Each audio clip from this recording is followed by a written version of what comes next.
Leurs Altesses royales, le Grand-Duc et la Grande-Duchesse de Luxembourg.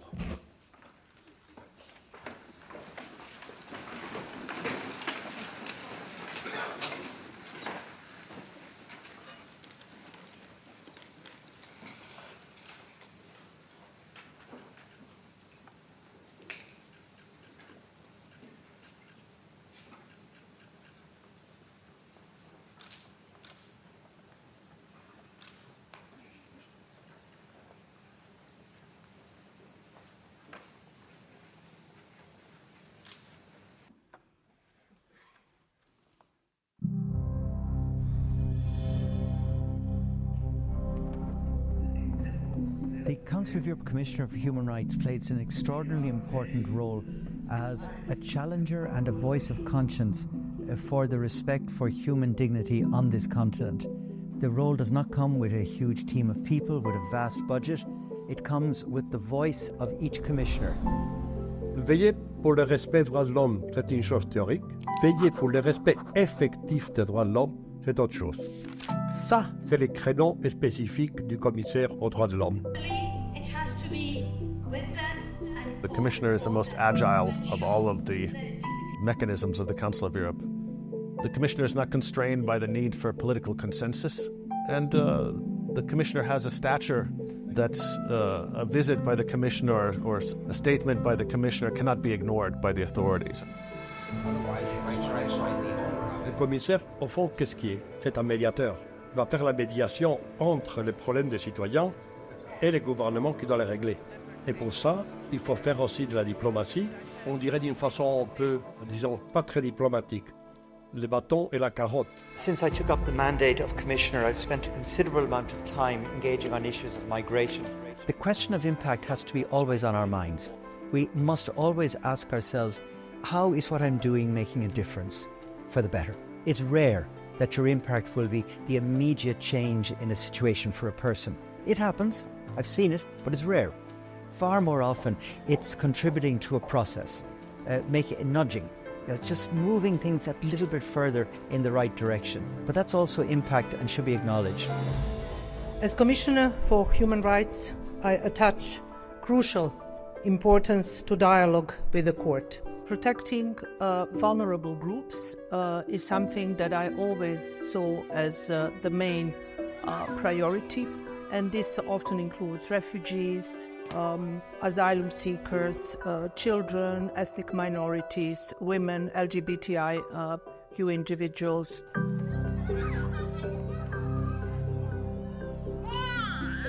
I remember in 2013, I would encounter Syrian refugees everywhere I went.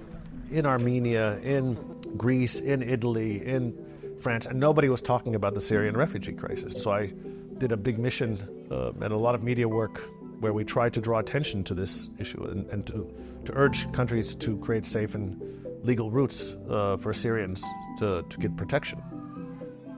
There was one girl who came up and said, I heard about you coming. She came with a letter. It was very nicely written. And I took it with me to the leader of that country. And we had a discussion about what they could do in order to meet that girl's, what she wanted to. It was a question of how they should treat children in school. I think about her many times because she was absolutely wonderful. Quand on rentre dans une ville comme Grodny pour la première fois, tout est détruit, absolument détruit. Et vous trouvez une femme qui fait la queue pour manger une soupe chaude. Et quand vous approchez, vous demandez « Madame, est-ce que je peux vous aider en quelque chose ?» Elle me dit tout simplement « Non, dites à mon fils que je suis vivant. » Elle ne pensait pas à elle, pensait à son fils. Vous savez, ça vous reste pour toute la vie. Something that will always remain with me was people suffering in Ukraine. All of this reminded me of my own country in the 90s, of Bosnia and Herzegovina, of my hometown, Sarajevo. And this visit in May 22 was almost like revisiting the time in the 90s. The aim should, of course, be that we are not needed. Today we are very much needed, and we have to do that. And the more we do that, perhaps the closer we will come to the situation where we could just say, thank you very much, you did this well, we can leave now. The Commissioner for Human Rights has a pretty large toolbox. The Commissioner can, for example, engage directly with governments, both quietly or publicly. The Commissioner can issue reports. The Commissioner can engage the general public through the media. But beyond that, there's also the issue of cooperation. Cooperation with the whole machinery of the Council of Europe, but also with the human rights architecture at the national level. Human rights commissions, equality bodies, national civil society. By the way, the Commissioner also will increasingly have to look not just at dealing with central governments, but also with local governments, with mayors, with city authorities. And the toolbox continues to grow.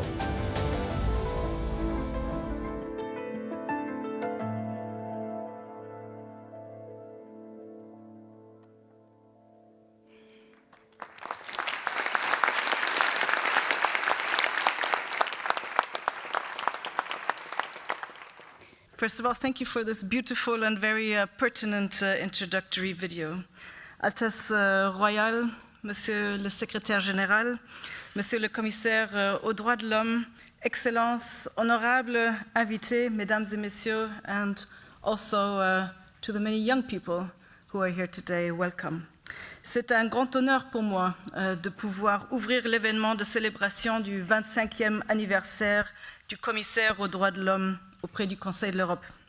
C'est en effet une très belle coïncidence que ce moment, que l'on peut qualifier vraiment d'historique, tombe au moment de la présidence luxembourgeoise du Comité des ministres du Conseil de l'Europe. Une présidence qui a d'ailleurs fixé le respect et la promotion des droits humains au centre de ses priorités pour les 6 prochains mois. Cet engagement national se motive par la conviction que les droits humains n'ont aujourd'hui rien perdu de leur pertinence. Bien au contraire. Ils continuent à représenter les valeurs sur lesquelles se graffent nos efforts politiques pour créer une société plus égalitaire, dans un contexte européen et mondial qui en même temps devient de plus en plus défiant. Pour parer ce contexte dans lequel nous nous retrouvons aujourd'hui, il faut rappeler, et il faut le faire à haute voix, la définition des droits humains consacrés dans les textes internationaux, tels que la Déclaration universelle des droits de l'homme et évidemment la Convention si chère au Conseil de l'Europe, à savoir la Convention européenne des droits de l'homme. À travers son article 1er, les États signataires s'engagent à reconnaître et garantir les droits civils et politiques, non seulement de leurs ressortissants, mais également à toute personne relevant de leur juridiction. Les articles garantissent, entre autres, le droit à un procès équitable, la liberté d'expression et le droit à la liberté de pensée, de conscience et de religion. De plus, la Convention interdit la torture et les peines ou traitements inhumains et dégradants, l'esclavage et le travail forcé, la détention arbitraire et illégale, et les discriminations dans la jouissance des droits et des libertés reconnus par la Convention. Le respect et la mise en œuvre de ces articles seraient le reflet d'une société idéale ou égalitaire à tous les niveaux. Mais la réalité aujourd'hui est une autre. Nous devons faire face à une contestation et une remise en question de ces valeurs. Depuis quelques années, nous enregistrons une montée des mouvements populistes, des mouvements nationalistes et de l'extrême droite. Il paraît que les positions xénophobes et antisémites, y compris la relativisation de l'Holocauste, sont devenues socialement acceptables. Elles alimentent et sont alimentées de manière systématique par des discours de haine véhiculés aussi sur les réseaux sociaux. Aujourd'hui, je prends la parole aussi en ma qualité de ministre de l'égalité des genres et de la diversité, deux concepts qui sont intimement liés aux droits humains parce qu'ils en font partie intégrante. Je suis particulièrement préoccupée par les menaces pesant sur l'égalité des genres et des communautés LGBTIQ+, formulées par les mouvements précités. Ils agissent contre la santé et les droits sexuels et reproductifs des femmes. Ils s'attaquent aux droits des femmes, aussi des personnes LGBTIQ+, ainsi qu'à la société civile qui les promeut. Ces tendances se manifestent non seulement au niveau local et national, mais aussi à l'échelle européenne et au-delà, pour perforer les fondements de notre société libre. Nous devons tous combattre cette régression et contribuer à construire ensemble un avenir plus égalitaire, un avenir plus inclusif et un avenir plus juste. Excellencies, ladies and gentlemen, the challenges, we know, all of us here, are enormous, and we must face them together. Together, we must not give in to the forces of division, to the forces of intolerance. Mr. Commissioner for Human Rights, dear Michael, we met a number of years ago when I was a representative of the European Commission in Luxembourg, and you were the director of the EU Fundamental Rights Agency. We engaged together in citizens' dialogues, which is today still so important, especially today, but especially also from someone who is so convincing as you are. So I want to say that I am sure you are the absolute right person in the right place at the right time to lead in the face of the challenges that I have just outlined.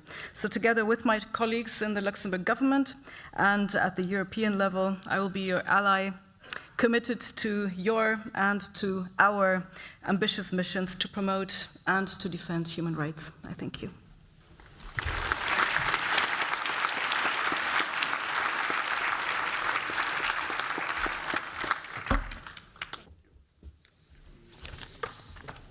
Merci, Altesse Royale.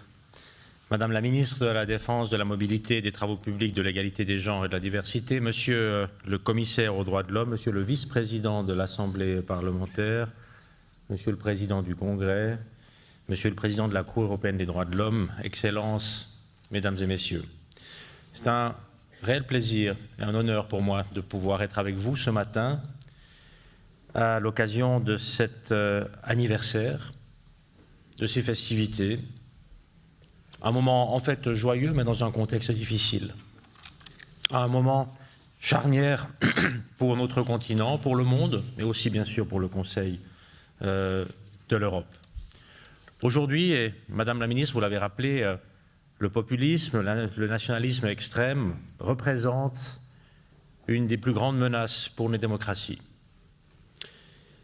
Une plus grande menace, probablement que ça n'a été le cas durant les 25 dernières années et les 25 années d'existence du Bureau du Commissaire aux droits de l'homme, peut-être même, sans vouloir exagérer, durant les 75 années, pardon, je traduis, les 75 années d'histoire du Conseil de l'Europe. Oui, il y a des mouvements, oui, il y a des forces qui veulent saper les droits humains, alors que ces droits humains nous appartiennent à nous, individuellement et collectivement, les unes, les uns et les autres, alors que ces droits humains sont au cœur de notre civilisation et de notre continent. Et donc, ces attaques, ces mouvements contraires, nous ne devons simplement pas les tolérer.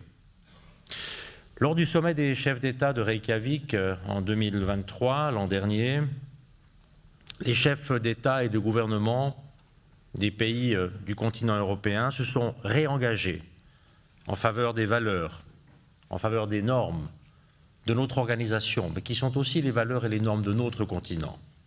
Et nous travaillons désormais ensemble pour traduire cet engagement en actions concrètes, en actions concertées. Et avec un quart de siècle de succès à son actif, le Bureau indépendant du commissaire aux droits de l'homme joue un rôle crucial dans ce cadre.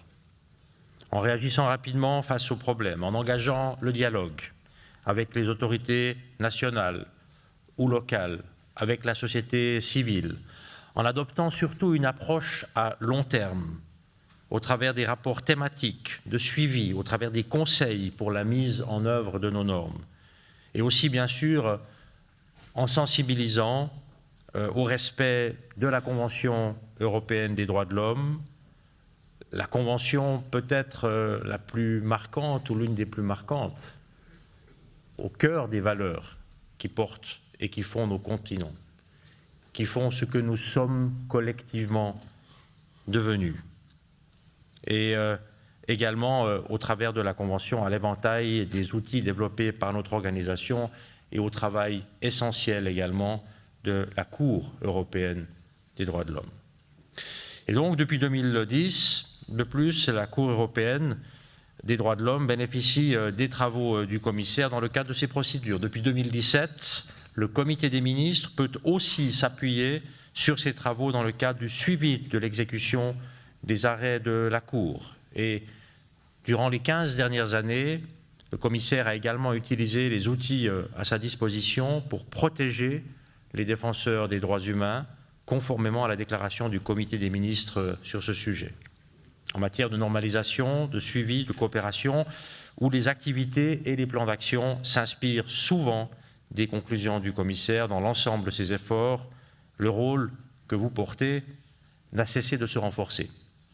En tant que pilier essentiel, en tant que pilier précieux du Conseil de l'Europe et de son action, en espérant que nous puissions continuer à bénéficier de cette contribution, pouvoir la développer encore, parce que, alors que le monde qui nous entoure est en mouvement et se transforme et change, nous devons avoir la même capacité d'adaptation, de transformation et de changement pour y opposer avec force, avec conviction, avec profondeur, avec engagement, les valeurs qui portent notre continent et qui font que nous sommes ici aussi réunis ce matin. Merci beaucoup de votre attention et excellent anniversaire. Vous êtes un très jeune homme, 25 ans, Conseil de l'Europe, 75 ans. Nous sommes un peu plus âgés, nous sentons le poids des ans et nous vous envions votre jeunesse et votre fougue.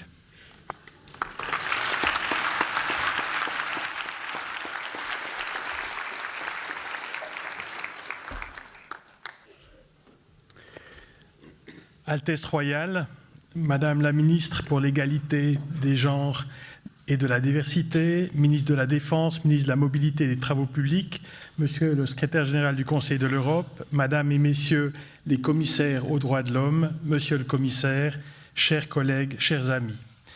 C'est un plaisir et un honneur de me trouver devant vous aujourd'hui et de représenter le président de l'Assemblée parlementaire du Conseil de l'Europe, Monsieur Theodoros Roussopoulos, à l'occasion d'un anniversaire important, les 25 ans depuis la création, sur proposition de l'Assemblée parlementaire de l'institution du commissaire aux droits de l'homme.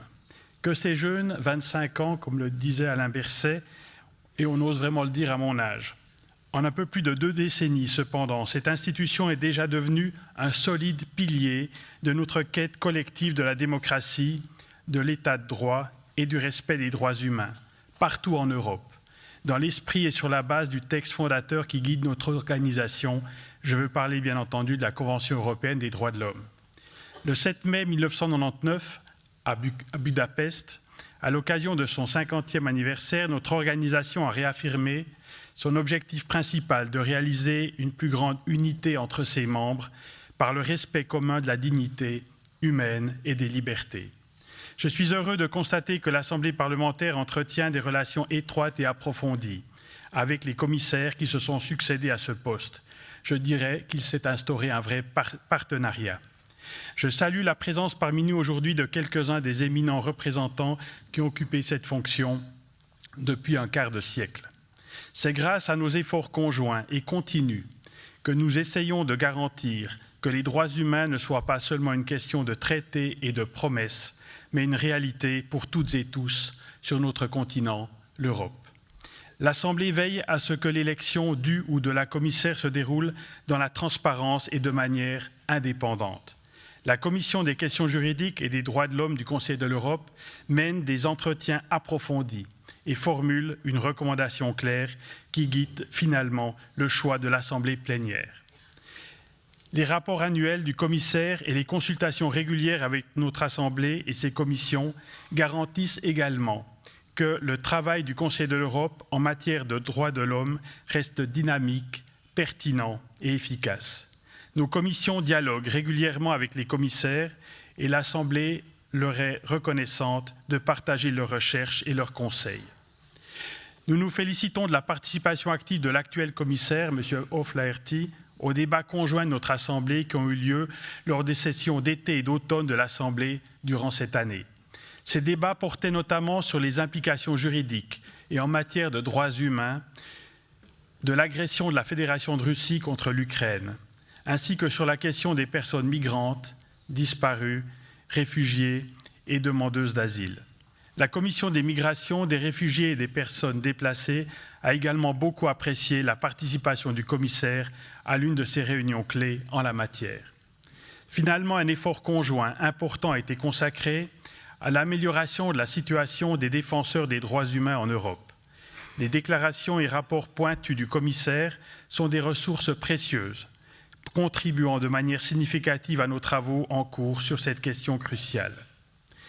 Alors que nous nous tournons vers l'avenir, renouvelons notre engagement envers les valeurs qui sous-tendent le mandat du commissaire, comme celui de l'Assemblée. Restons vigilants, unis et résolus dans notre défense des droits de chaque individu, partout en Europe et au-delà. Que cet anniversaire soit l'occasion de célébrer non seulement ce qui a été accompli, mais également le travail qu'il nous reste à accomplir ensemble. Et la tâche reste immense. Merci pour votre attention.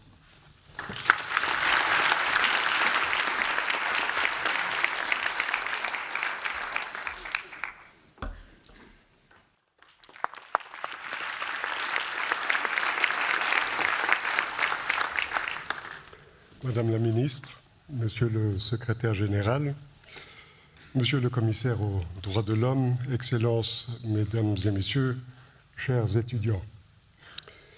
Vous venez, Monsieur le Secrétaire général, ainsi que Monsieur le Commissaire aux droits de l'homme, d'entamer vos mandats. Permettez-moi de vous souhaiter beaucoup de succès dans votre importante fonction. La Grande-Duchesse et moi-même aimerions vous remercier de tout cœur de nous avoir invités au Conseil de l'Europe, au moment où le Luxembourg prend la présidence du Comité des ministres. Nous sommes d'autant plus heureux d'être ici parmi vous, car nous mesurons l'importance de votre institution en ces temps troublés. En tant que doyenne des organisations européennes, créées au lendemain de la Seconde Guerre mondiale, vous jouissez d'une autorité morale et institutionnelle sans pareille. Vos actions et réalisations accomplies au service de nos valeurs ont été fondamentales dans la reconstruction d'une Europe apaisée, respectueuse de la dignité humaine. Oui, ce haut lieu est propice à la rencontre, aux discussions et à l'éclosion de solutions qui font progresser l'humanité. Cet été, vous avez accueilli la flamme olympique, ce formidable symbole de rassemblement, d'amitié, de respect et de paix. Tous les ans, l'Assemblée parlementaire décerne ici même le prestigieux prix des droits de l'homme Václav Havel. De nombreuses personnalités de premier plan y ont été honorées, comme récemment le lanceur d'alerte Julian Assange. Le choix du Conseil de l'Europe pour une première prise de parole depuis sa libération ne doit rien au hasard. C'est une reconnaissance de la lutte inlassable que mène l'organisation en faveur de la liberté d'expression. Fort de ses 75 ans d'existence, le Conseil de l'Europe reste une organisation jeune, active et dynamique, parfaitement intégrée dans le contexte institutionnel européen. La très récente Convention cadre sur l'intelligence artificielle et les droits de l'homme, la démocratie et l'état de droit prouve que le Conseil, en tant qu'instance normative, demeure pleinement en accord avec l'évolution rapide de nos sociétés et de nos institutions. Aujourd'hui, Nous célébrons également un autre anniversaire, les 25 ans du Conseil européen. Il y a 25 ans, le Conseil européen a eu la clairvoyance de créer la fonction de commissaire aux droits de l'homme. Depuis, les commissaires successifs ont accompli un travail remarquable. Ils nous ont clairement montré qu'aucun des États membres du Conseil de l'Europe n'est à l'abri de violations liées aux droits de l'homme. Le Luxembourg n'y fait pas exception et mon pays fait face à ses propres défis. C'est dans le cadre d'une mission d'évaluation au Grand-Duché en février 2021 que j'ai eu le plaisir de rencontrer M. Michael O'Flaherty, qui à l'époque était le directeur général de l'Agence des droits fondamentaux de l'Union européenne. C'est en s'inspirant de ses propres expériences, de ces défis rencontrés, que la présidence luxembourgeoise du Comité des ministres a décidé de faire du vivre ensemble un de ses thèmes prioritaires. C'est d'ailleurs le thème que j'avais choisi moi-même il y a comme fil conducteur de mon règne lors de mon événement il y a presque 25 ans.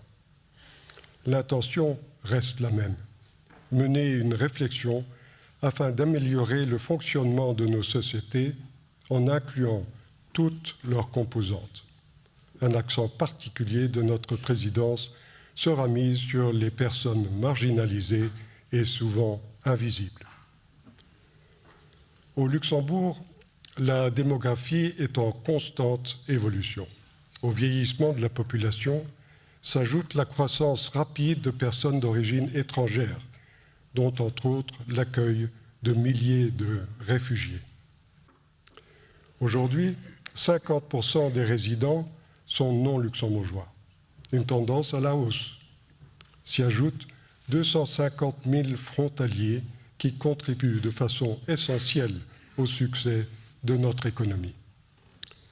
Les pouvoirs publics doivent ainsi continuellement adapter leur politique d'intégration et du vivre ensemble.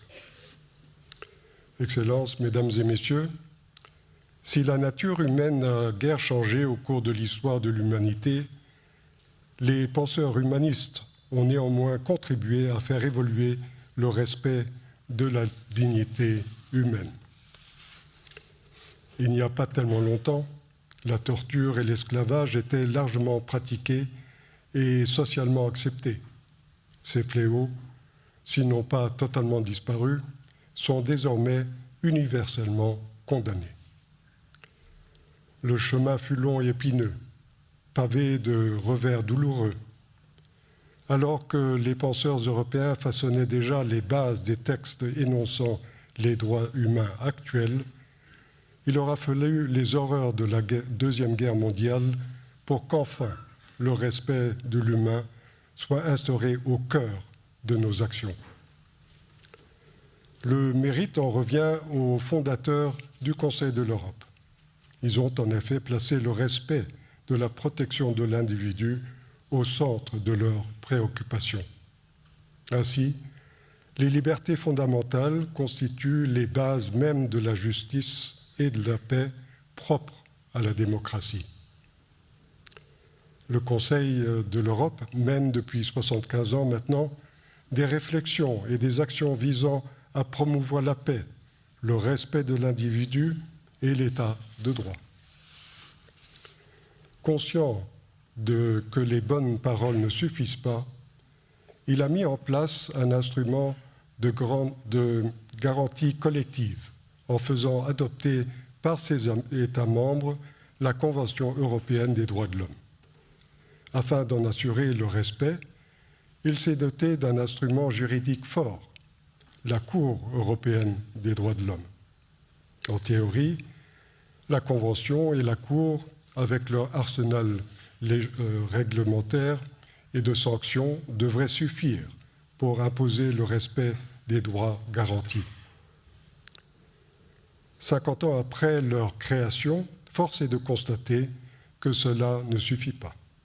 C'est pour cette raison que les États membres ont décidé de la création du mandat du commissaire aux droits de l'homme que nous célébrons aujourd'hui. Le commissaire étant le porte-parole de tous ceux qui ont besoin d'être entendus. Excellences, Mesdames et Messieurs, ma génération a eu la chance de vivre la plus longue période de paix et de prospérité que l'Europe occidentale ait connue. De grandes avancées ont été réalisées et les peuples européens sont ainsi entrés dans une ère de sécurité et de bien-être. Cependant, il ne faut jamais rester sur ses lauriers. Ainsi, le discours politique a changé dans de nombreux pays, mettant en cause le fondement démocratique de nos sociétés.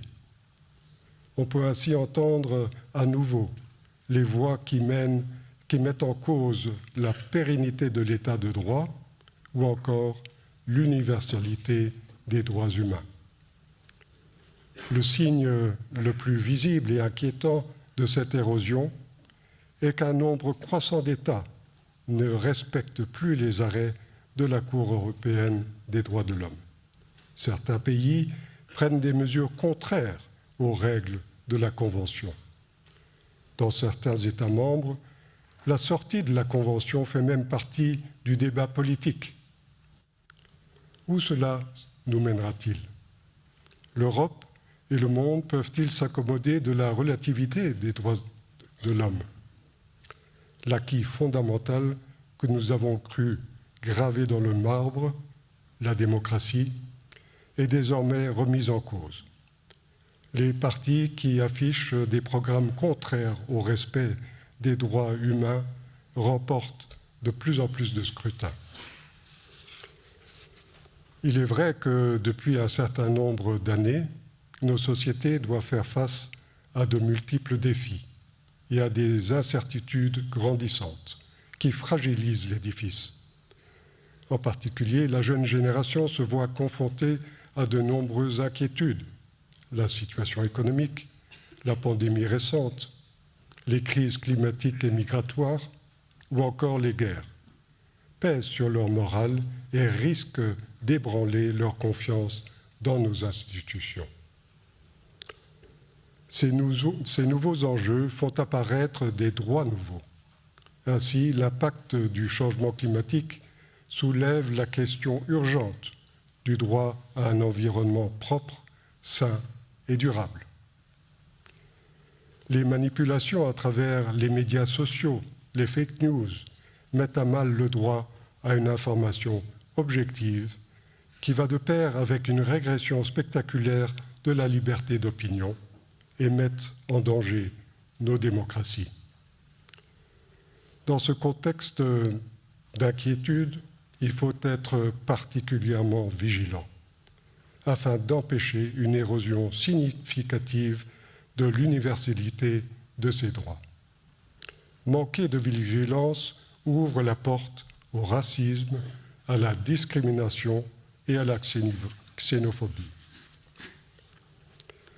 Permettez-moi de jeter un regard au-delà de l'Europe sur les violations des droits des femmes en Afghanistan, qui constituent une crise des droits humains sans précédent. Les femmes afghanes se retrouvent aujourd'hui dépourvues de toute liberté fondamentale et font face à une répression des plus sévères. Leur avenir reste très incertain et le respect de leurs droits dépend largement de la pression et de l'assistance de la communauté internationale afin de provoquer un changement qui tarde à venir. Dans ce contexte, permettez-moi aussi de dire mon admiration profonde à ma chère épouse, la Grande-Duchesse, qui depuis de nombreuses années mène un combat inlassable pour la protection des femmes les plus vulnérables, les défendant avec force depuis 2017 à travers son association Stand, Speak, Rise Up contre le viol comme arme de guerre, ce qui est et restera au cœur de son action humanitaire et sociale. Excellences, Mesdames et Messieurs, le Conseil de l'Europe a été créé en tant que projet de paix. Il n'a jamais cessé de l'être, cette paix que les fondateurs ont voulu défendre en imposant les règles à tous les États membres. Celle-ci n'est jamais acquise, comme le démontre la guerre en Ukraine.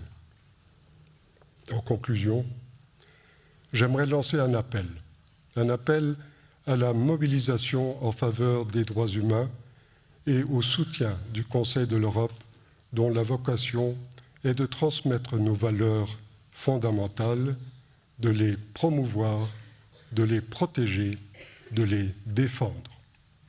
À nous de soutenir cette institution, de veiller à ce qu'elle dispose des ressources et des relais nécessaires pour poursuivre sa mission. Chacun de nous peut apporter une contribution aux droits humains, que ce soit au niveau de la famille, de notre entourage, de notre lieu de travail ou de notre communauté.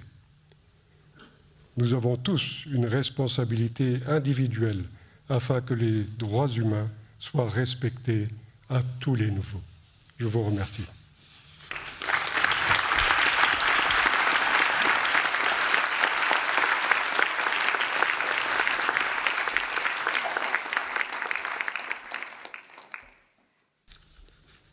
Altesse royale, Madame la ministre, Monsieur le secrétaire général, Monsieur le commissaire, Monsieur le vice-président de l'Assemblée parlementaire, Monsieur le président de la Cour, chers étudiants, chers participants. La création, il y a 25 ans, du commissariat aux droits de l'homme reposait sur une vision ambitieuse et pionnière. Au sein d'une organisation intergouvernementale déjà dotée d'une instance juridictionnelle, naissait un organe indépendant, non judiciaire et impartial, capable d'entrer en contact direct avec les gouvernements des États membres pour renforcer les droits humains et protéger la dignité de chaque individu à travers l'Europe. Depuis sa création, cette institution unique agit de manière autonome et sans relâche pour donner une voix à ceux qui ne sont pas entendus. Le commissaire, libre de se rendre dans les territoires souvent difficiles d'accès pour d'autres institutions, témoigne de l'engagement du Conseil de l'Europe envers les droits humains et les valeurs démocratiques. Un engagement, et cela a déjà été souligné, plus nécessaire que jamais alors que les droits humains sont de plus en plus mis en cause. Les droits humains, tout comme la démocratie, ce seraient des valeurs occidentales, comme si les différences de culture justifieraient qu'une partie de la population mondiale ne bénéficierait pas des droits fondamentaux que lui garantit pourtant la Déclaration universelle des droits de l'homme de 1948 des Nations unies. Mais en Europe aussi, les droits humains ne font plus l'unanimité. Et le Grand-Duc a souligné que c'est le débat dans certains pays, même la sortie de la Convention européenne des droits de l'homme. Cette convention et ses effets sont parfois critiqués, y compris par certains mandataires politiques, au nom, par exemple, de la défense du modèle de la famille traditionnelle. On peut pourtant, comme je le suis personnellement, être attaché à ce modèle, tout en acceptant que certains préfèrent une autre forme de vie affective. Un autre exemple de reproche est que l'application de la Convention ne permettrait pas un contrôle des flux migratoires. La Convention n'empêche pourtant pas de renforcer les contrôles aux frontières, ni de traiter beaucoup plus rapidement les demandes d'asile, ni de revoir les conditions d'accès au territoire. La protection des droits humains nécessite une vigilance de chaque instant, mais aussi du courage. Celui de se rendre sur le terrain, de dialoguer sans préjugés et de dénoncer sans compromis des situations inacceptables. Le commissaire a montré ce courage à maintes reprises en défendant ceux qui ne peuvent pas le faire eux-mêmes.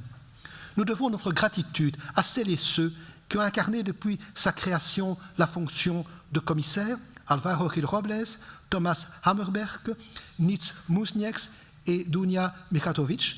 Aujourd'hui, je forme tous mes vœux de réussite à Michael O'Flaherty. J'ai été effrayé par l'interview d'un électeur géorgien qui justifiait son prochain vote par le fait qu'il ne voulait pas voir dans son village deux hommes se promener la main dans la main. Au-delà de nos divergences politiques, nous avons, nous autres élus, à commencer par les élus locaux et régionaux, un devoir de promouvoir le vivre ensemble et le respect de l'autre. C'est un travail qui commence au niveau local et auquel appelle le Congrès des pouvoirs locaux et régionaux. Nous le faisons au travers d'un échange de bonnes pratiques. Nos manuels des droits de l'homme pour les élus locaux en donnent des exemples concrets. Pour l'élaboration de ces manuels, nous avons d'ailleurs bénéficié notamment du soutien précieux du Commissariat des droits de l'homme. Lors de notre avant-dernière session plénière, nous avons eu un débat sur les pratiques à mettre en œuvre pour combattre l'antisémitisme et la haine à l'égard des musulmans. Depuis le sommet de Reykjavik, nous avons renforcé notre dialogue au niveau local sur l'exécution des arrêts de la Cour. Un rapporteur permanent et 2 rapporteurs adjoints ont la charge de manière transversale des droits humains au sein du Congrès. Le commissaire aux droits de l'homme ne se limite pas à dénoncer certaines situations. Son travail est aussi un travail d'accompagnement pour faire évoluer dans le bon sens certaines situations problématiques. C'est la même démarche que nous essayons au Congrès de mener concernant le respect des droits humains au niveau local et régional. Préserver la dignité humaine, la liberté et le droit au bien-être de chacun, c'est cela, s'engager pour les droits humains. C'est une responsabilité qui nous incombe à tous. Votre tâche, monsieur le commissaire, est lourde. Vous pouvez compter, chaque fois que ce sera utile, sur le soutien du Congrès. Je vous remercie pour votre attention.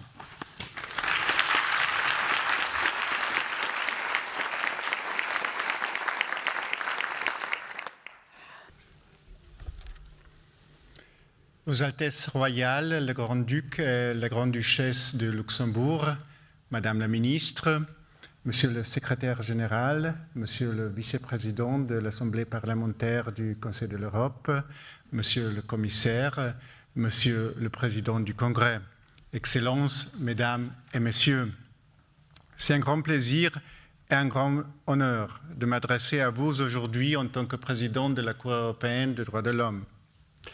Je voudrais bien remercier vivement Monsieur le Commissaire Michael O'Flaherty de m'avoir invité à contribuer à la célébration de cet anniversaire. Nous sommes réunis dans ce magnifique forum pour commémorer les 25 ans de la création du Commissaire aux droits de l'homme du Conseil de l'Europe. Comme vous le savez, nous célébrerons l'année prochaine les 75 ans de l'entrée en vigueur de la Convention européenne des droits de l'homme. Je m'exprime donc à l'occasion de cet anniversaire qui nous invite à réfléchir au chemin parcouru en commun et à nous projeter dans l'avenir. La Convention européenne des droits de l'homme et notre Cour ont été créés, comme vous le savez, en réponse aux horreurs de la Seconde Guerre mondiale et à la promesse du plus jamais ça. Le commissaire a vu le jour plus tard, mais également à un moment charnière, puisqu'elle a été évoquée pour la première fois lors du 2e sommet du Conseil de l'Europe en 1997, avant d'être instituée en 1999. As can be seen from those summit documents, the late 1990s were a time of optimism for human rights and democracy, and expansion of the convention system. The drafters found that significant enlargement of our organization has created the basis for a wider area of democratic security on our continent, and that our human rights structures should be reinforced. That second summit also saw the ratification of Protocol 11 to the Convention, and in 1998, the establishment of the single court that we have now, thus ushering in a new phase in our own institutional architecture. With its establishment, the Commissioner became the only other body aside from the Committee of Ministers mentioned in the Convention itself.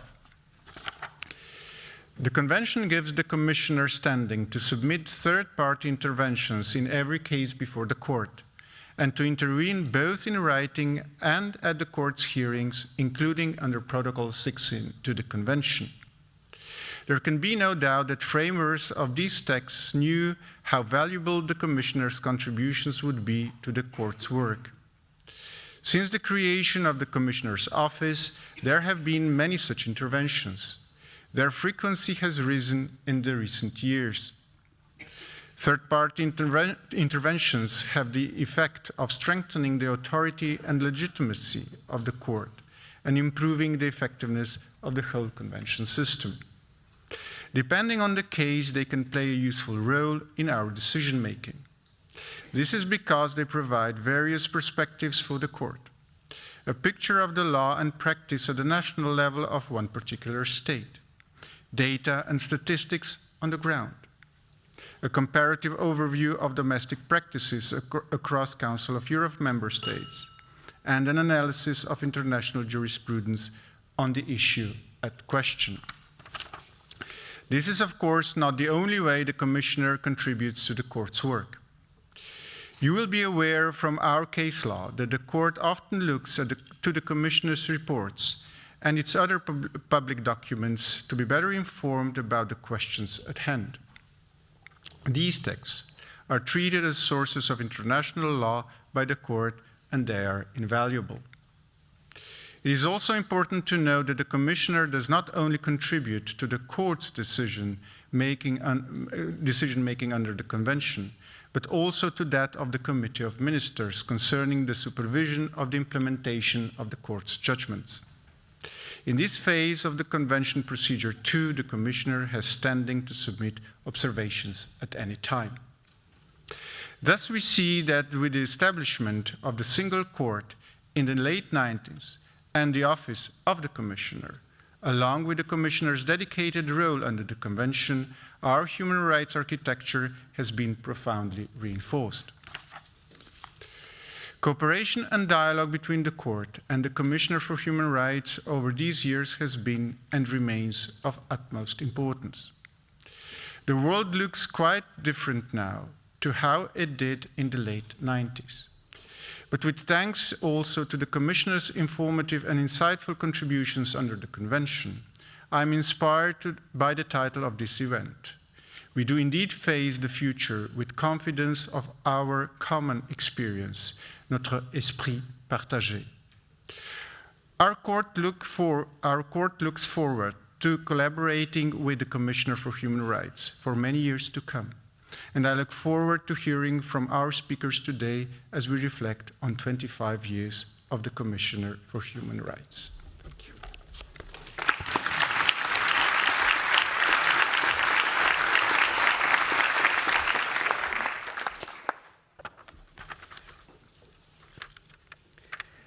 Royal Highnesses, Minister, Secretary General, Vice President of the Parliamentary Assembly, President of the Congress of Local and Regional Authorities, President and Judges of the European Court of Human Rights, former Commissioners, members of the community of human rights defenders, students, Excellencies, ladies and gentlemen.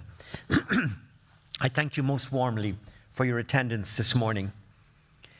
Your Royal Highnesses, we deeply appreciate your participation. And, sir, we've been encouraged and motivated by your words to us just moments ago. While acknowledging with deep respect all of you, all of us who are participating in this anniversary event, I know you will allow me to identify in particular our former commissioners, Alvaro Gil Robles, Niels Mužnieks, and Dunja Mijatović. Just Thomas Hammerberg could not be with us, but I know that he very much is so in spirit. Dear friends, this anniversary comes at a critical inflection point for the protection of human rights. We've already heard from the Grand Duke and others on elements of this challenging moment. I would gather its features into 6 categories. First, we are at a moment in history at which our societies have largely forgotten why we have a human rights system in place, how it was an essential element in the post-war construction of this continent and of our modern world. Those who witnessed or took part in the shaping of the system are now mostly no longer with us, and the forgetting is exacerbated by the decline in human rights education in our schools. Second, today we see a novel willingness of increasing numbers of political leaders to disavow rights, to dismiss the legal commitments, to renege on treaty obligations. Third, less visible but also pernicious is the pushing of human rights considerations to the edges of governance and the incremental but the insidious weakening of its protection mechanisms. Fourth, all of these developments occur in and are interwoven with populist political tendencies that coarsen discourse and erode both institutions and social bonds of trust.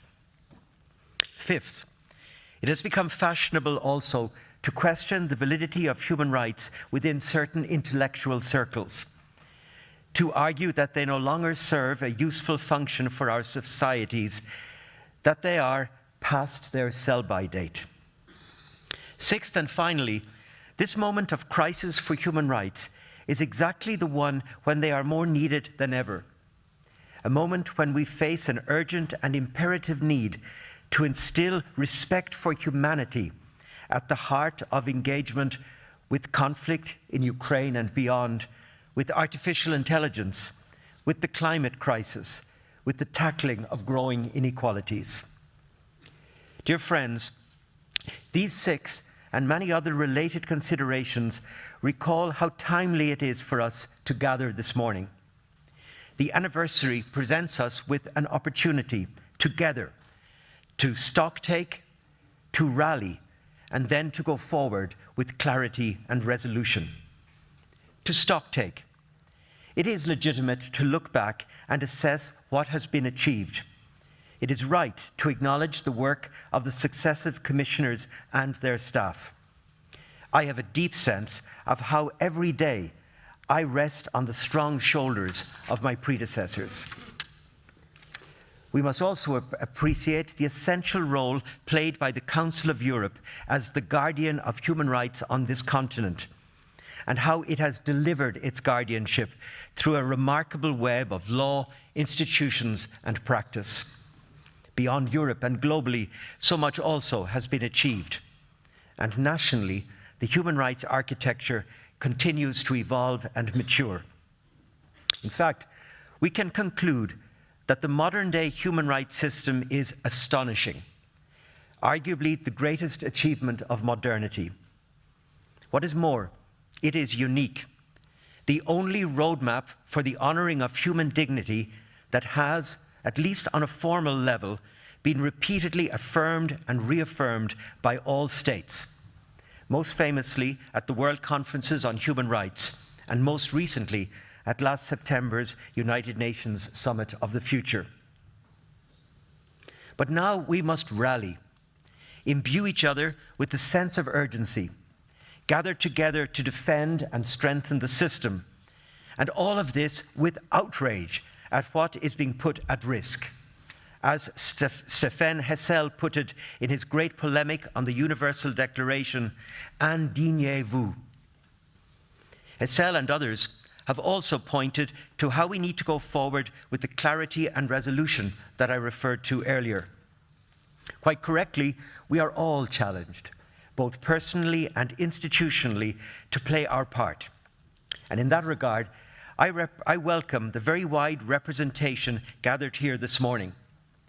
There is so much to say about the diverse and essential roles of civil society, of national human rights institutions, equality bodies, of young people and students, of courts and parliaments, of educators, of the media, of the private sector.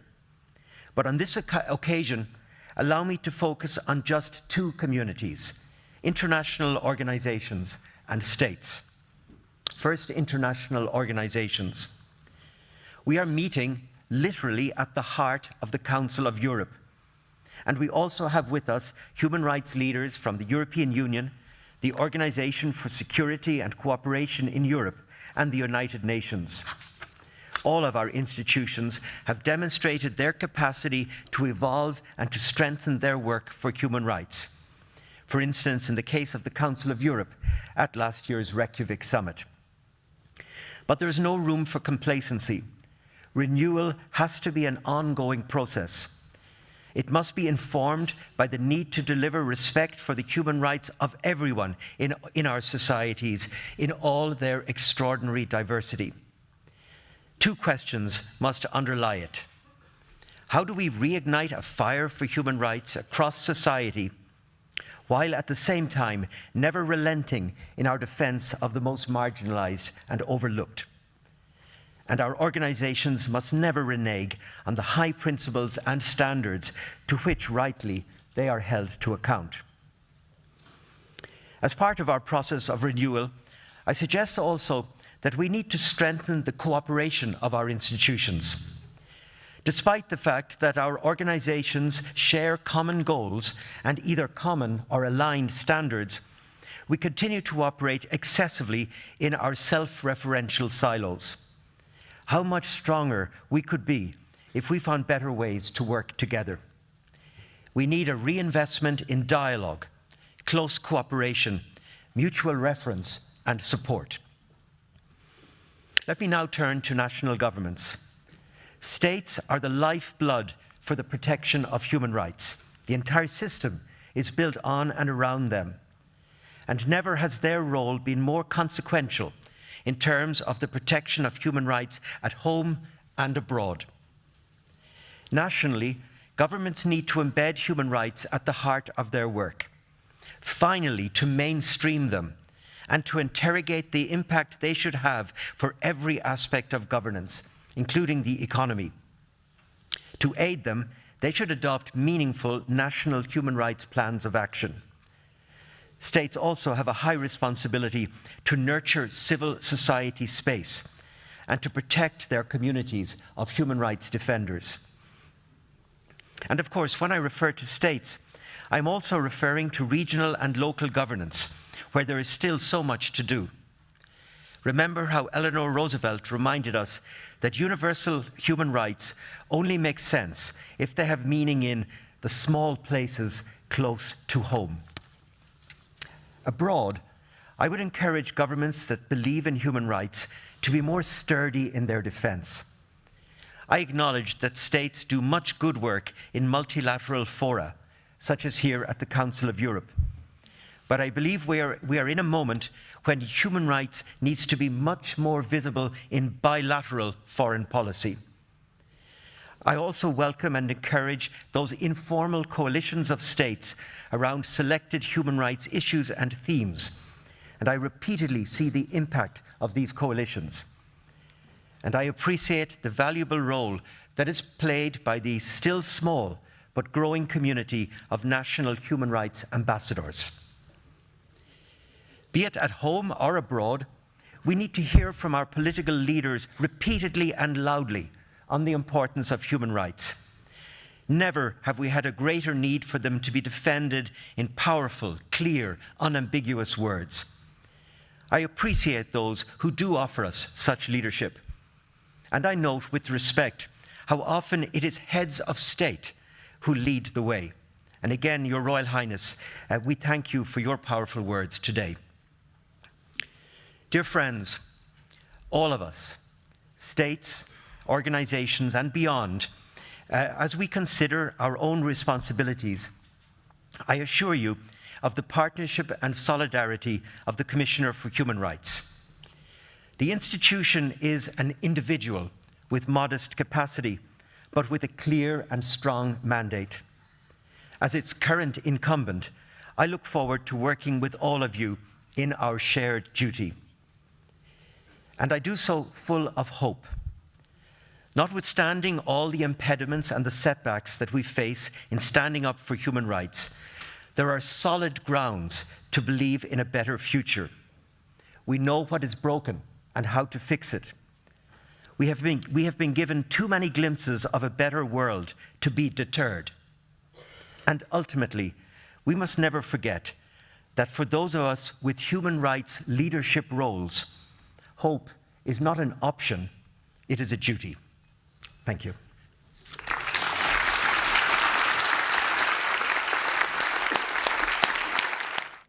Thank you all for being here. Thank you to our wonderful panel, all former human rights commissioners. We have, starting from my far left, Dunya, I need to make sure to get your last name right. Dunya, I know, but Dunya Mijatovic, Niels Musnieks, it's another one of practice, and Alvaro Gil Robles. They're all going to talk to us about their role, the key challenges they faced, and I think one thing we want to hear is how you coped with those challenges, since we face so many today. But first, we were hoping to have former Human Rights Commissioner Thomas Hammarberg with us, and he cannot be here. But he has sent us a message, a really lovely message, which I'm going to read to you. And if you're watching, Mr. Hammarberg, hello, and we know you're with us in spirit. Dear friends, I'm sorry I cannot be with you today due to my health, but I want to send you a message. When I joined the Council of Europe, I was very happy. This was a very interesting situation. You could take action for human rights across Europe. Quite extraordinary things happened in this period of time. We were able to visit all of the member states. It was a privilege to meet not only with the leaders, but with ordinary people, those working for human rights locally. For them and for me, it was important to connect, to be a friend, to be a voice, to relay their situations and their fears to the politicians. It was the most important thing I could do. This was my mission, to help people to be realized in society. To my predecessor, I followed you even before I came to Strasbourg. I was impressed by your approach. Being commissioner was something different. It was an official role based on political will. That gave a certain strength in what you could ask for and in how you could hold governments accountable. And to those who came after me, you were important. I followed you from the outside and was very happy that you were all very serious about doing a good job. I'm impressed by what you have achieved.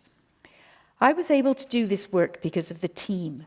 They were advisors, traveling with me everywhere, having ongoing discussions in the evenings after long days on mission. But the colleagues that stayed in Strasbourg were also important. While I was focusing on one situation, they were monitoring all the others. I was always supported, always informed. I would never be able to work as we did if we did not have such a good team. We were friends, and I respected them all. Very kind words from Thomas Hammarberg. Thank you very much. So now we will start our panel discussion. We've got, I think, around 40 minutes or so. I'd like to start asking you all, perhaps starting with you, Dunya, we'll start on that side. We heard many times from the speakers this morning that we're at a really difficult moment as regards defending and promoting human rights, an inflection point, I think Michael O'Flaherty called it. Could you share some of the experiences of your time as the Council of Europe's Human Rights Commissioner? Because I think that everybody in this job will face a big challenge. Maybe describe a big challenge you faced and how you coped with it, because I think this will be very helpful to the people listening today who want to leave here and think, yeah, I could try that, or I could have that conversation. Thank you. I think.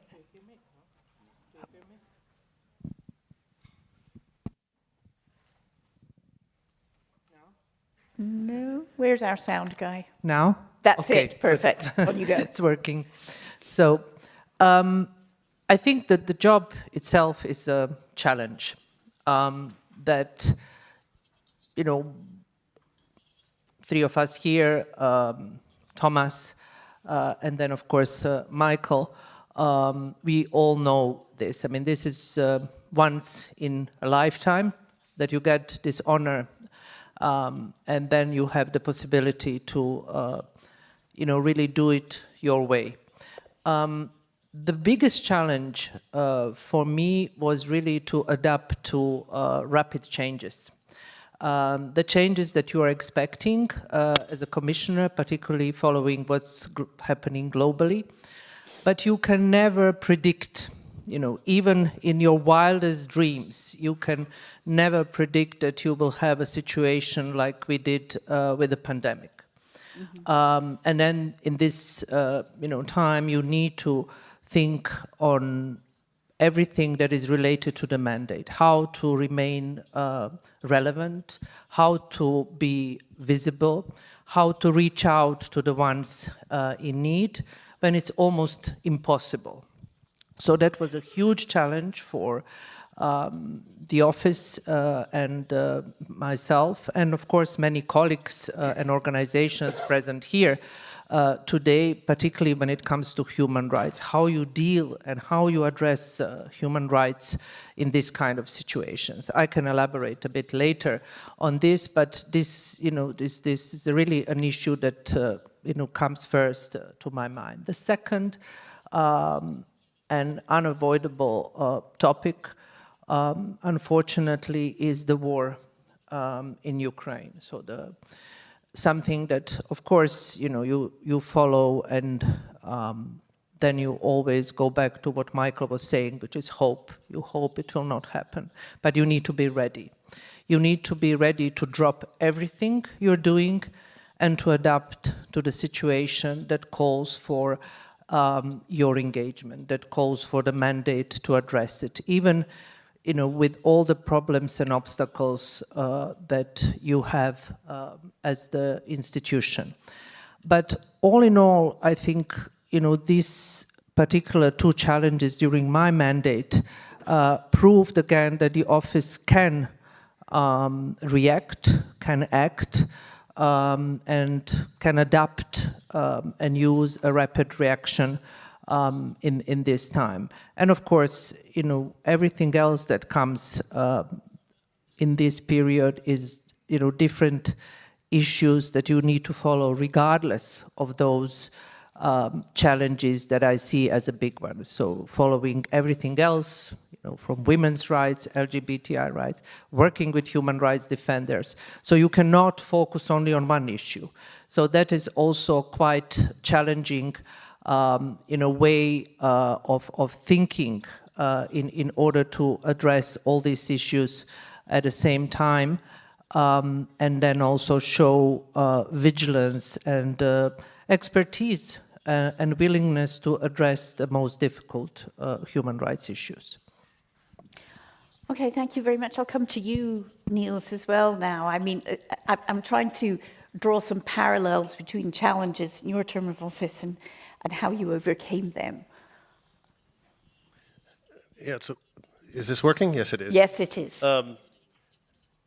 I'm so glad I didn't have the pandemic during my mandate, because I saw the traveling to the country work and meeting with people on the ground to be the core of the mandate. It would have driven me absolutely crazy.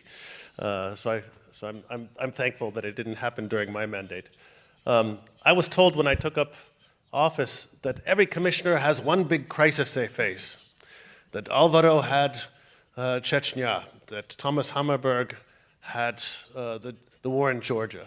I think I had many more crises than one. I had serious backsliding in several countries, in Russia, with the foreign agent law, with the homophobic laws, with the annexation of Crimea, with the invasion of Donbass, in Turkey, with the coup in Turkey and the huge crackdown that followed the coup attempt in Turkey, with Azerbaijan, which during its presidency of the Committee of Ministers put all of their human rights defenders or all of my friends in jail, with backsliding in Poland and Hungary, where they dismantled the independence of the judiciary and put huge pressures on public service broadcasting. On top of that, the Syrian refugee crisis, or the refugee policy crisis, where more than 1 million people showed up on the shores of the borders of Europe, and Europe started building fences and systematically engaging in pushbacks and trying to externalize border control measures. So the challenge was to be useful in each of these crises, to provide political and legal ammunition to those on the ground trying to uphold human rights in these difficult times, and to be creative and use all of the tools in the mandate, all the tools in the toolkit that Michael mentioned, and to keep human rights on the agenda when everybody else very often seem to want to forget about human rights. Okay. Alvaro Gil Robles, you are going to speak in French. You had Chechnya, we remember it, huge challenge. Faced with something as brutal as that, how does your role work? How can you effect any kind of change? Non, ce n'est pas une question brutale, c'est une question réelle. Hein? Bon, avant tout, merci beaucoup pour m'avoir invité, monsieur le commissaire, à être ici dans cet acte. Pour moi, c'est très émouvant parce que je reviens encore en arrière. Hein? Et c'était les débuts de l'institution du commissaire. Et pour vous répondre un peu à votre question, quels étaient les grands défis au moment où on commençait il y a 25 ans ici? Alors, les conseils de l'Europe allaient fêter les 50 ans avec une nouvelle institution, une nouvelle du commissaire. Et franchement, personne ne savait qu'est-ce qu'allaient faire les commissaires. Il faut dire la vérité. Et depuis 50 ans, tous les conseils de l'Europe faisaient la défense des droits de l'homme, la promotion, la défense des droits de l'homme. Alors, à nouveau, une autre qui va faire la promotion? Non. Alors, je me plongeais sur le mandat du commissaire. Il y avait un petit article qui disait que les commissaires, en plus de promouvoir le droit de l'homme, ils devaient veiller pour le respect effectif des droits de l'homme. Et ça, c'est pas faire des conférences, ça, c'est pas faire des séminaires, ça aussi.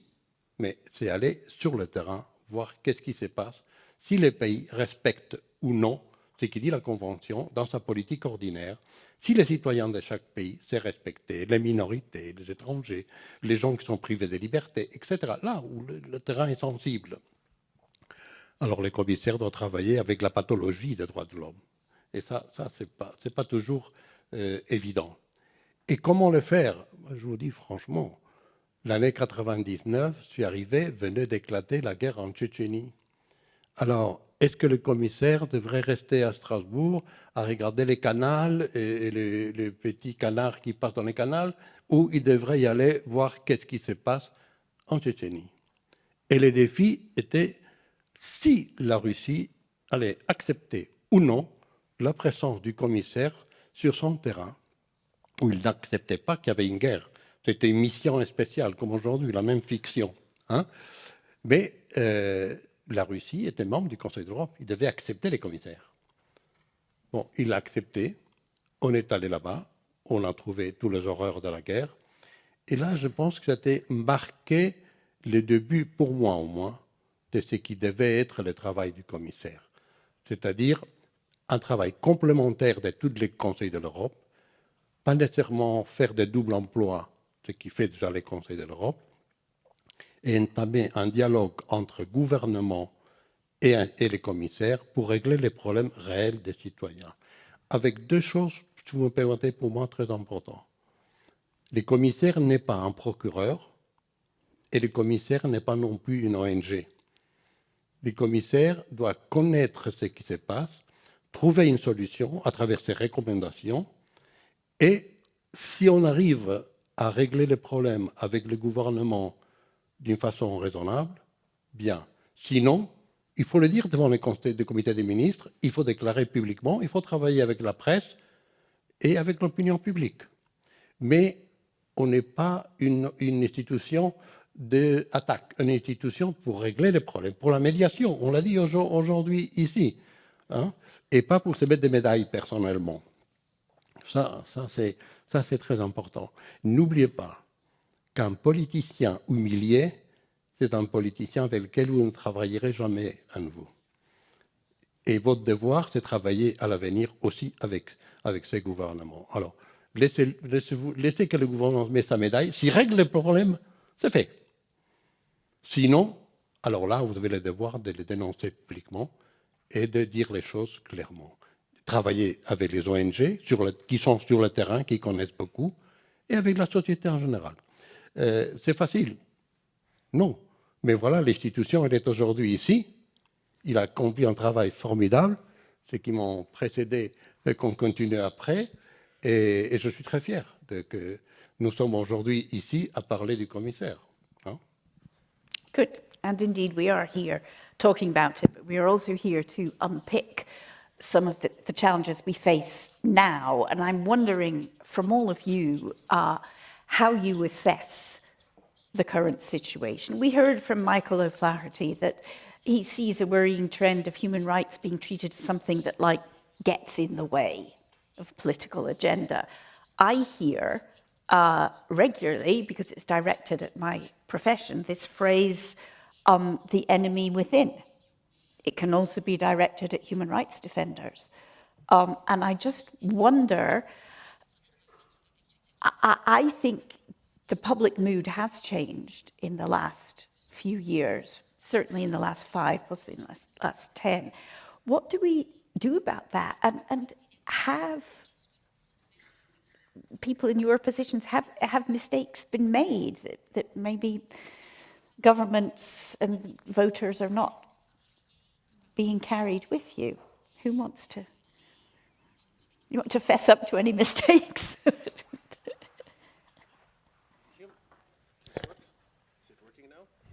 Hello, hello. Can you hear me? Yeah, yes, that's there it. We are. Human rights has never been an easy walk in the park. It's always been a struggle. It's always been a struggle. I've been doing this for 30 years, and it has always been a struggle. It might be, the atmosphere might be slightly more difficult now, but I would say it was never easy. And the people who need our help most, the human rights defenders being unjustly persecuted, the vulnerable groups who are ignored and invisible, they don't expect us to come in and change the world immediately. They just want us to fight the good fight, to be there, to be creative, to be persistent. Some of these things take a lot of time. I frequently mention the one issue that I started my human rights career on, dealing with stateless children in Latvia. I think I fought for 22 or 24 years to keep the item on the agenda until it was finally addressed and resolved. Some of these things take a long time. It's a marathon. You have to be in it for the long term. And you have to keep fighting, and you have to, and I'm confident, and I'm, that I in the past have had impact in a number of different, as commissioner in other contexts.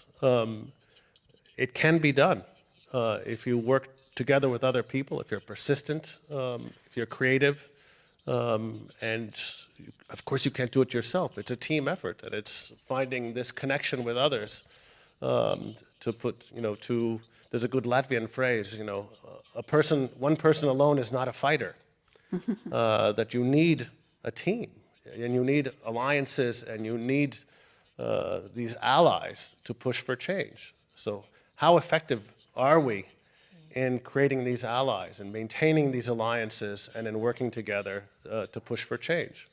I'll just mention one example from my time as commissioner where I think we had a huge impact. It was in Greece. Golden Dawn was scaring the hell out of everybody in Greece. Mm-hmm. A violent racist movement where parliamentary deputies would go into the House of Parliament armed with pistols. And people did not know how to deal with them. They did not know how to react to this challenge to democracy, a violent racist group. So we went in there, my team did a fantastic job. We prepared the ground well.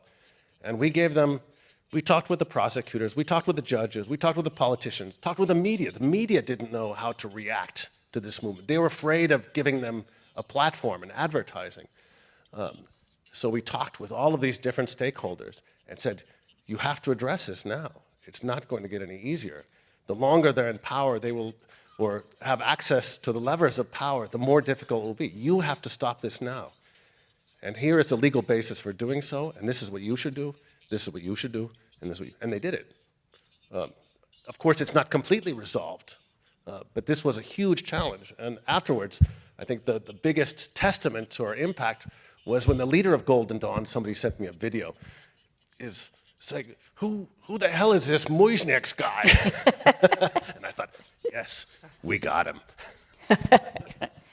Dunya.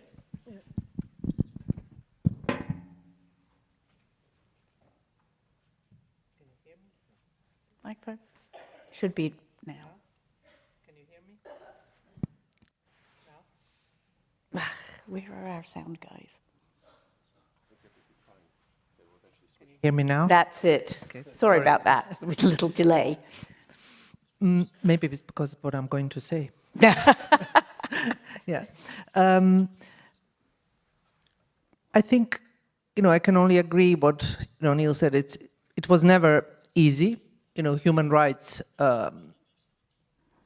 struggle for many, also present here, many human rights defenders, extraordinary people, and again, I use this opportunity to pay tribute to their courage and determination, even in the most difficult situations, to keep going, which actually gave all of us working on human rights even more strength and power and energy to continue.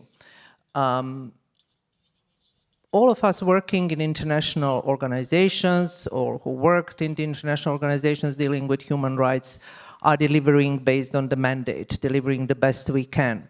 Human rights defenders are doing their part. It will be impossible to do human rights work without them.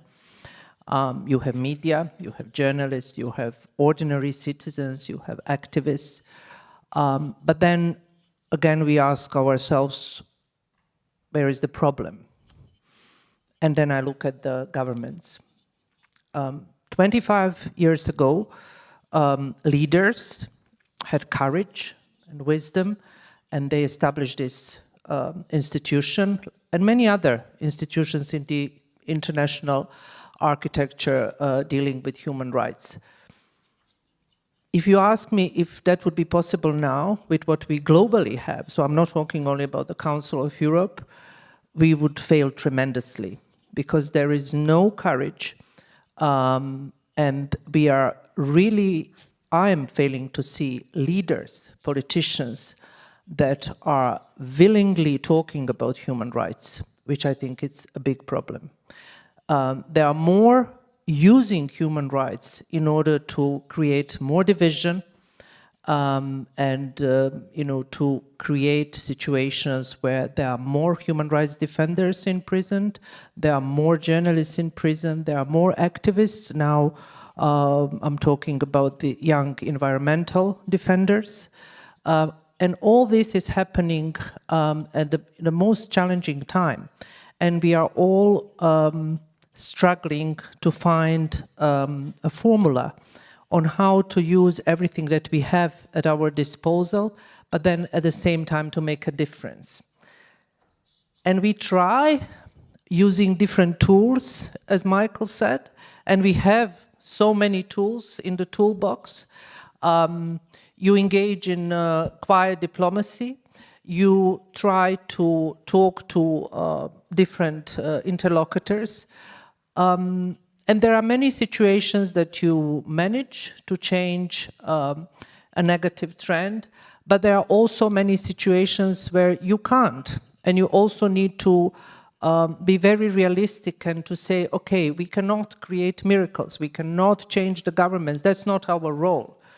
But then what it stays with the role, as the role of commissioner is the voice, which I think is the strongest and the most powerful tool, and giving voice to the voiceless, marginalized, attacked in different corners of the world is the most honorable thing to do.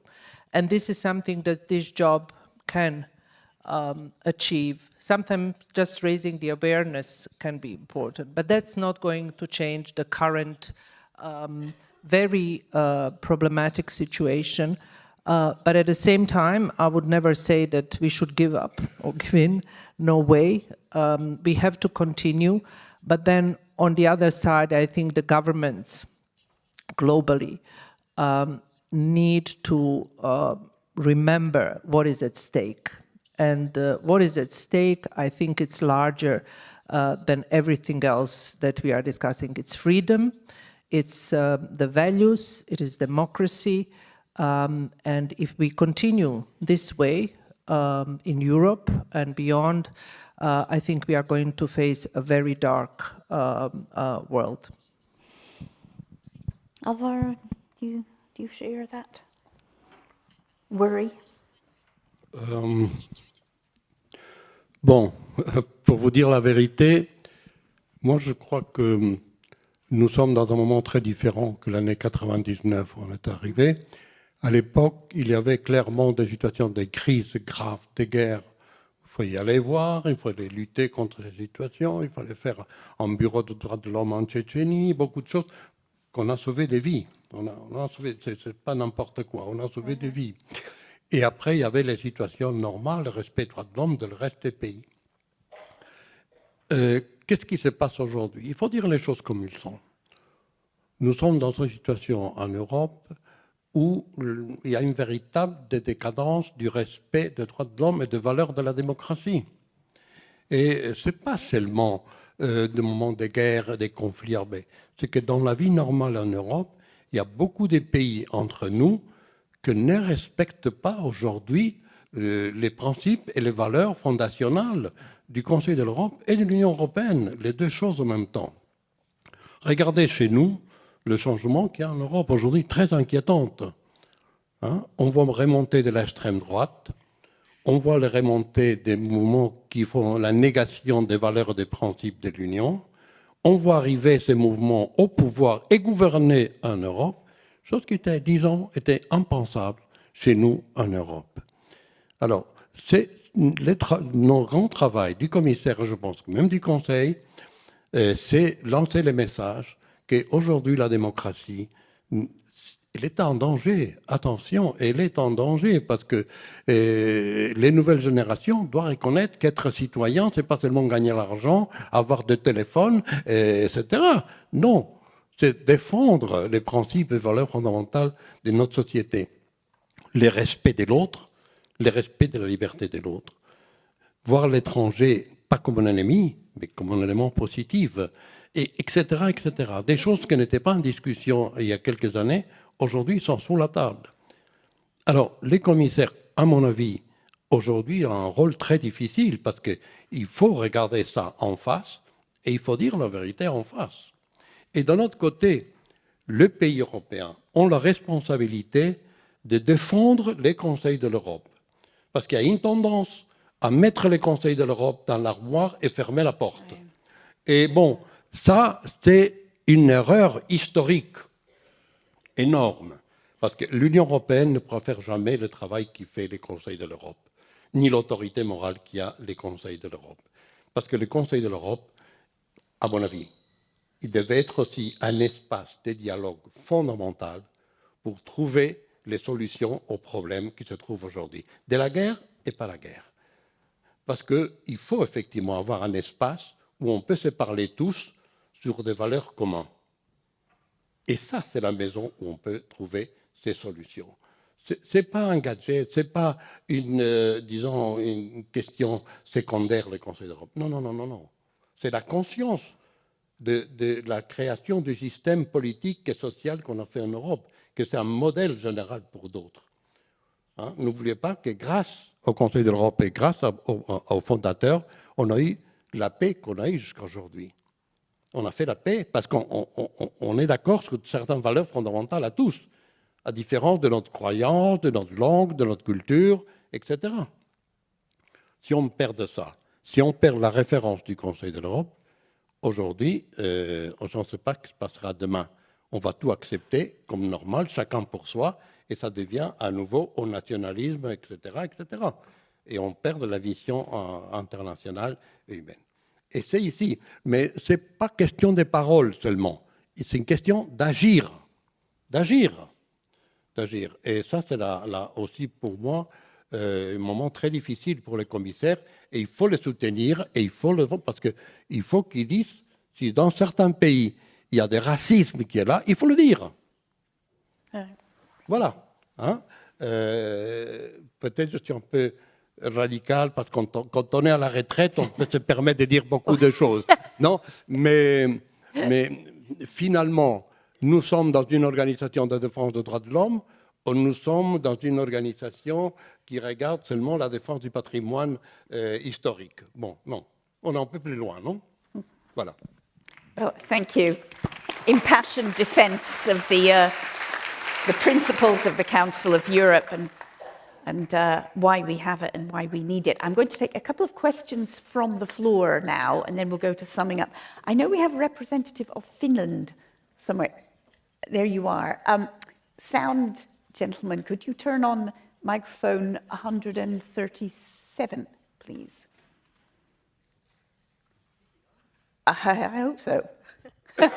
Okay, thank you very much. Yes, it is. Excellent. Thank you for the floor. It's really a privilege to participate in this milestone event commemorating the 25 years of the institution, very dear to my country since the very early steps and efforts in founding of the institution. And a lot has been said really about the independent voice, a face given to human rights and contributing to the credibility and the leadership you have really shown personally and as the institution. But today, as we are also looking a bit towards future and thinking forward, I admit it wouldn't be fair to ask for a comprehensive human rights foresight analysis or strategic action plan for the next 25 years.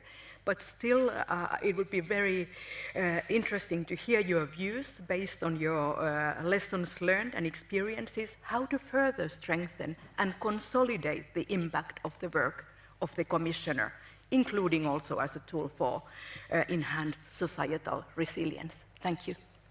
Okay, the question from Finland. And we also have our young people, and I will come to you, sir, as well. But the lady at the back, whose microphone is number 201, I believe.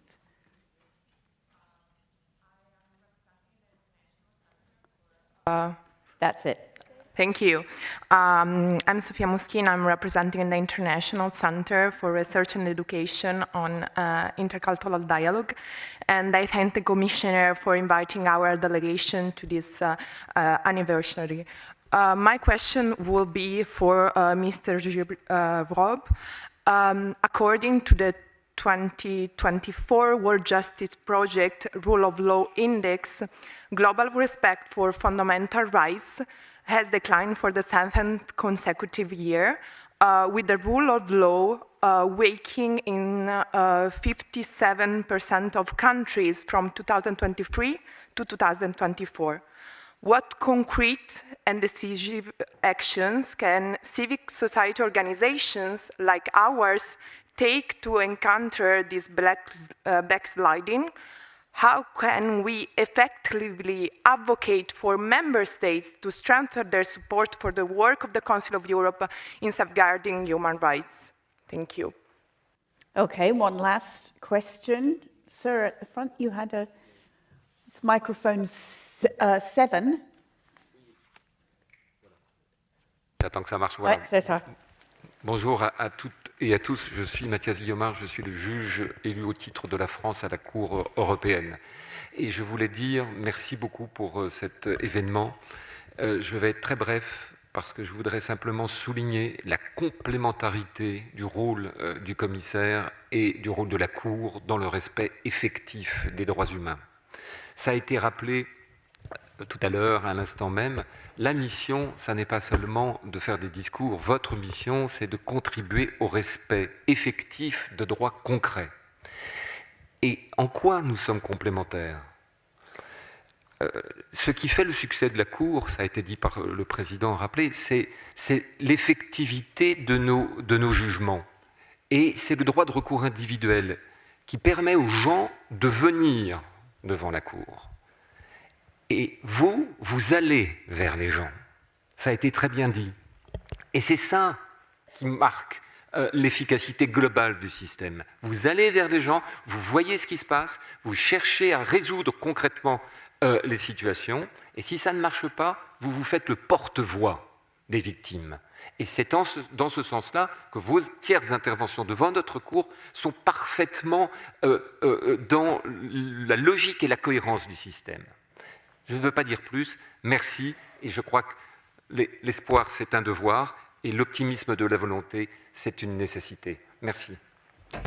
Thank you very much. We're coming to the end, so I'm going to try and roll these questions together and ask our panelists here to answer them in a summing up. We do want to end on an optimistic to-do list, I guess, in a way. We heard we need the optimism.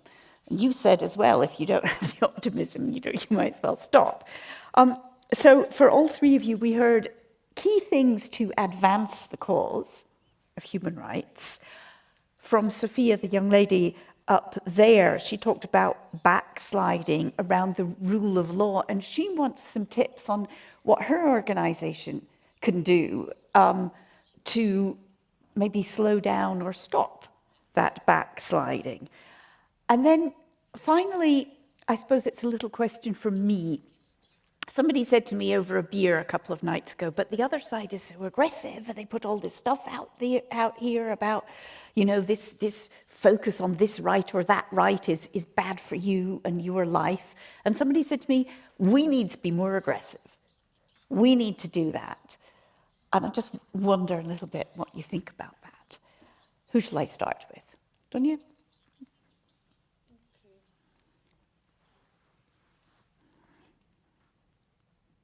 I'll try now. Yes. First, I mean, there are many, questions, and they are quite, different. But I'll try to really wrap it up and to be brief and optimistic. Even though I again, really think that we also need to be very realistic.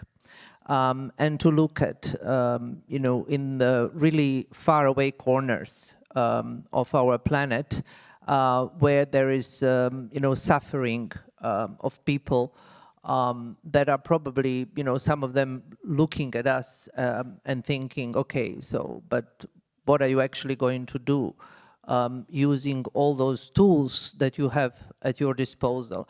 How you're going to make a difference? What are you going to do so the countries, the leaders are not imprisoning human rights defenders and journalists any longer? What are you going to do to stop aggression? So what are you going to do and how to use the mandate in order really to change the current trend? And there, everything that we have, I think it's more than enough. It's how we use it and how we can work together. And here is, again, this holy relationship that has to be between the states and the institutions. Because working and dealing with human rights, if there is no cooperation from member states, is extremely difficult. So there, I think there is still a lot of space where we can improve situation. When it comes to civil society, I do not think I need to elaborate on this. I mean, you know what you need to do.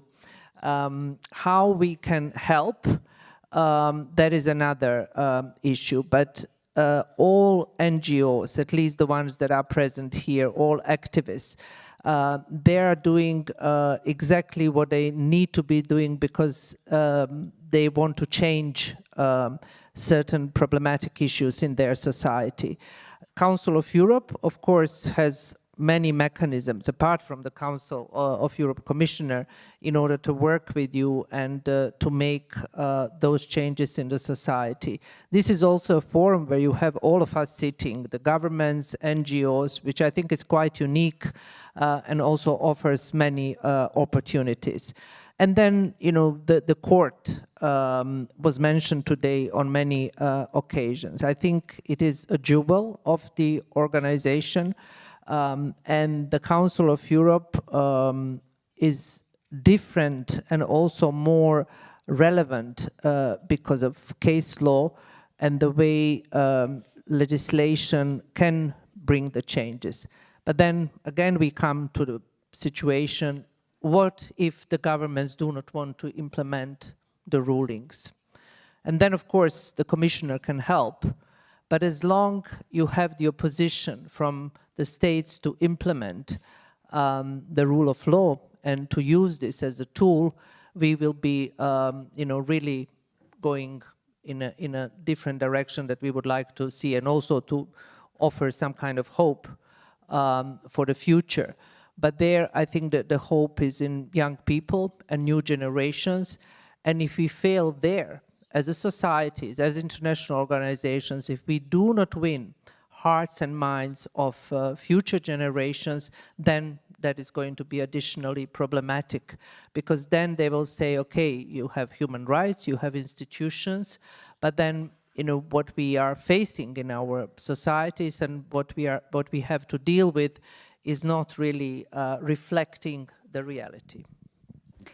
Thank you very much, Niels, and then Alvaro. I mean, again, I'm interested in these key steps to defend and promote and counter the stuff that's coming in the other direction. I mean, how do we make human rights populist, for example? Is this working? Yes, it is. Yes. 3 points I want to make. One is communication. Words are only weapons. So words and images, and we have to use them more effectively. The opponents of human rights are brilliant at communicating why human rights are bad, why they're irrelevant, why they're dated, why they're no longer fit for purpose. We have to communicate better. And we know a lot about communicating better. We just have to apply it much more systematically. We have to tell the story. We have to tell the story in a compelling way. The second thing about backsliding. Backsliding happens very quickly. We saw how incredibly quickly it happened in some of Council of Europe member states. So we have to be very nimble. Commissioner's office is among the most nimble, but everybody, we have to up our game and be very quick. We have to call out every step in the backsliding problem. We have to call it out, call it what it is, and resist every step of the way. We cannot give the backsliders the benefit of the doubt, and we cannot accept cosmetic changes. And these autocracies are cooperating among themselves, and they're learning. Anne Applebaum just put out a brilliant book called Autocracy Incorporated, which looks at how the autocracies are helping each other. The democracies have to help each other more to fight the autocracies. And third, going forward, I think it's very difficult for me to imagine a human rights future without continual progress on gender equality and women's rights. Half of society still is not enjoying full equality. And I remember when I began to work on the Istanbul Convention, or especially on access to abortion care, the resistance that we faced, I thought, oh my God, this is the most powerful alliance ever seen in history. Mr. Putin, Mr. Trump, and the Vatican, all against gender equality. You've got no chance. The power of an idea can be gauged by the scope and scale of the opposition it faces. So I think if we put women's rights and gender equality at the front, in the center of our efforts, that is the only, if we don't have that, then we cannot progress on any other issue, in my view. Dernier mot. Bon, pour répondre à votre question et après à une interpellation que j'ai eue directement, je vous dirais qu'est-ce qu'il faut faire pour l'avenir. Il faut commencer pour croire aux droits de l'homme. Hein? Parce qu'il y a beaucoup de gens entre nous qui ne croient pas aux droits de l'homme, qui disent que ça c'est une question secondaire, que le plus important sont d'autres éléments, développement économique, etc., à n'importe quel prix, n'importe quelle façon.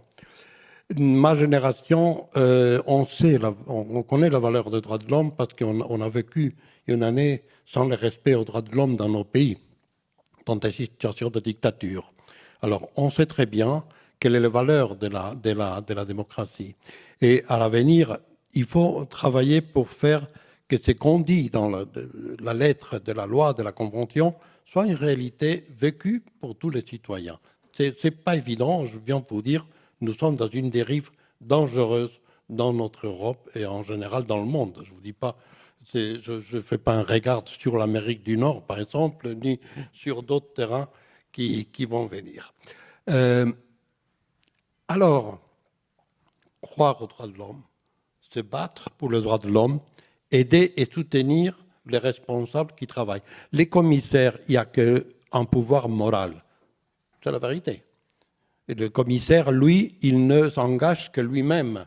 N'oubliez pas qu'il est indépendant, ne reçoit pas d'ordre de l'organisation, même pas du comité des ministres qu'il a élu de l'Assemblée. Il n'engage pas non plus l'Assemblée ni les comités des ministres, mais il est soutenu par cette organisation. C'est une situation très, très difficile et très spéciale. Mais sa parole a une force morale énorme s'il travaille avec les médias et les ONG qui vont renvoyer le message dans le pays. Et je vous dis, aucun politicien en Europe ne veut pas être pointu avec les doigts du commissaire, parce que c'est politiquement dangereux. Mais pour ça, il faut effectivement savoir dire exactement ce qu'il faut dire et pas faire la démagogie, bien sûr. Ça c'est évident, mais aucun commissaire l'a fait. Hein. Après, d'autres choses à faire, travailler chaque jour. Je dirais à notre ami qui m'a posé la question de la jeunesse. Bon, le premier facteur positif, c'est que la jeunesse est déjà ici avec nous. Ça déjà, une très bonne idée du commissaire. Et vous dire, le droit de l'homme, c'est vivre chaque jour dans votre vie normale. Par exemple, quand on parle, et moi c'est un mot que je n'aime pas beaucoup, de la tolérance. Hein?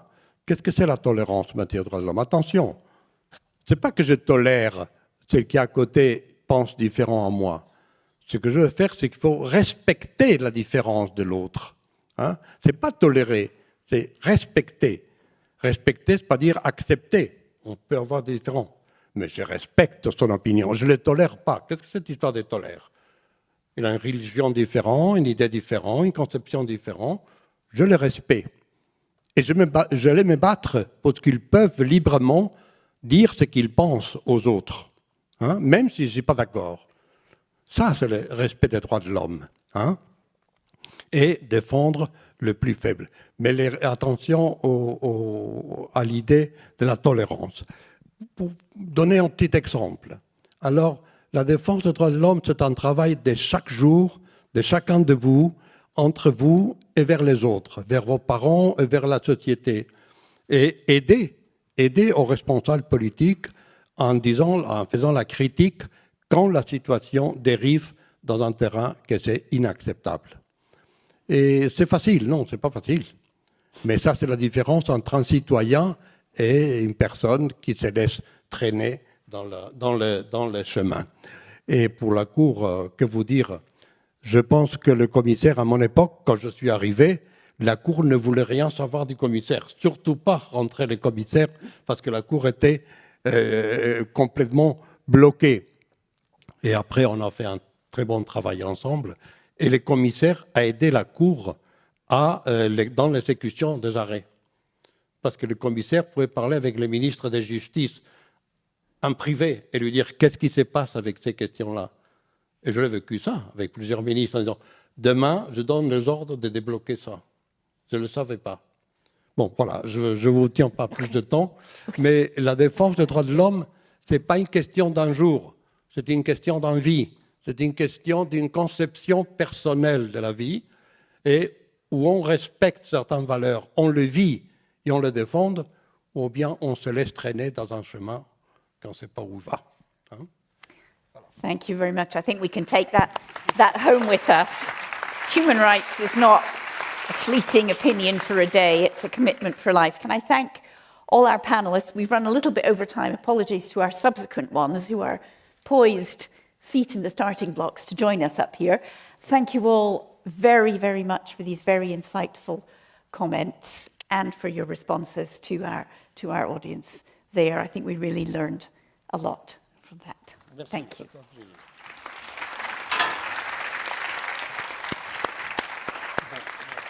Welcome again. We've got a really interesting panel here for you. And this is going to be interesting to hear what they have to say because they come from different branches. I will introduce them first. I have here Sirpa Rautio, Director of the EU's Fundamental Rights Agency. Then we have Peggy Hicks, Director of Thematic Engagements. Very long anyway. She's Deputy Director, UN Human Rights. We know each other quite well from Geneva. Then we have Teya Yaliashvili, Director Alternate for the OSCE Office for Democratic Institutions and Human Rights. And finally, at the end, Olaf Skog. He's the EU Special Representative for Human Rights. So we've got the EU, the UN, Organization for Security and Cooperation in Europe, all here at the Council of Europe. We will, as with the past panel, be coming to our audience eventually, but first of all, I have a couple of questions for you. I would like you each, we touched on it in the last panel, there are some pretty big challenges around. How do you see them? Are you worried about these fundamental principles which we adopted after the Second World War? Are you worried that these are being rolled back? I'll start with you. It works, no? It should. Sometimes we have a slight delay. There we go. It works. Well, thank you for that question. But first of all, I would like to say how pleased I am to be here. We do meet very often. We actually know very well each other. Michael, Peggy, myself worked in Bosnia already 30 years ago. I have worked with each commissioner. Alvaro Gil Robles was commissioner when I came to the office, seconded by the Finnish government to support the office. It was still very small then.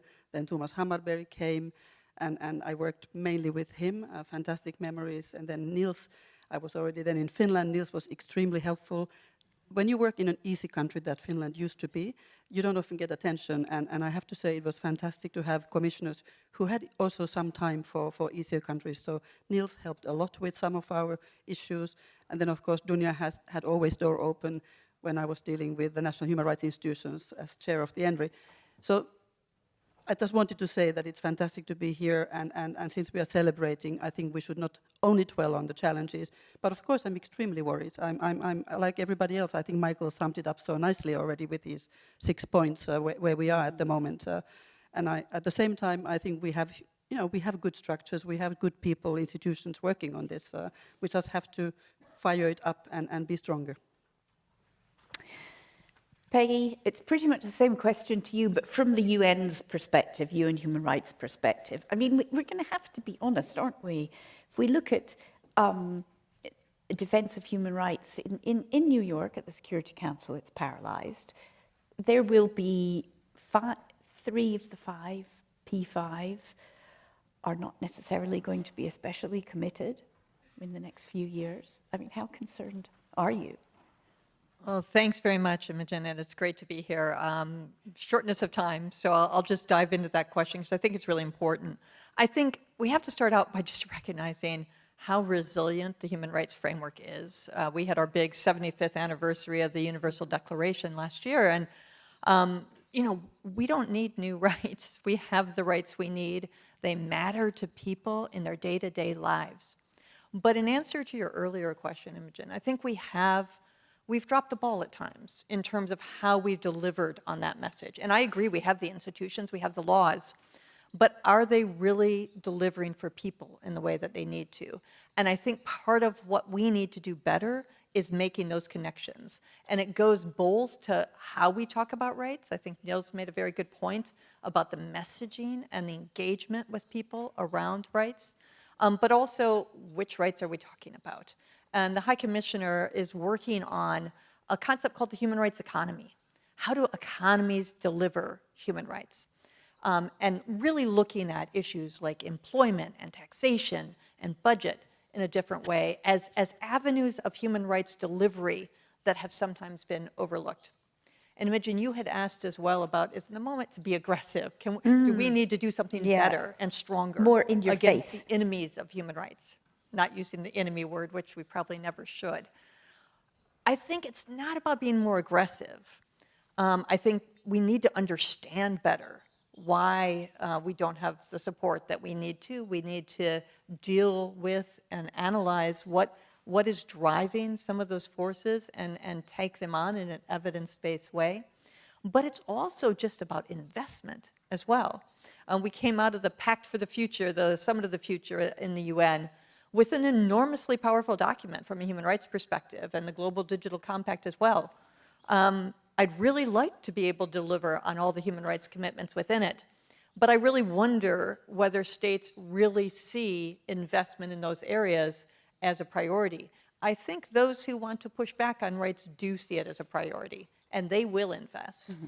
So the question is, will we put the political capital, will we put the resources that we need in this challenging period forward to protect human rights in the way that we need to?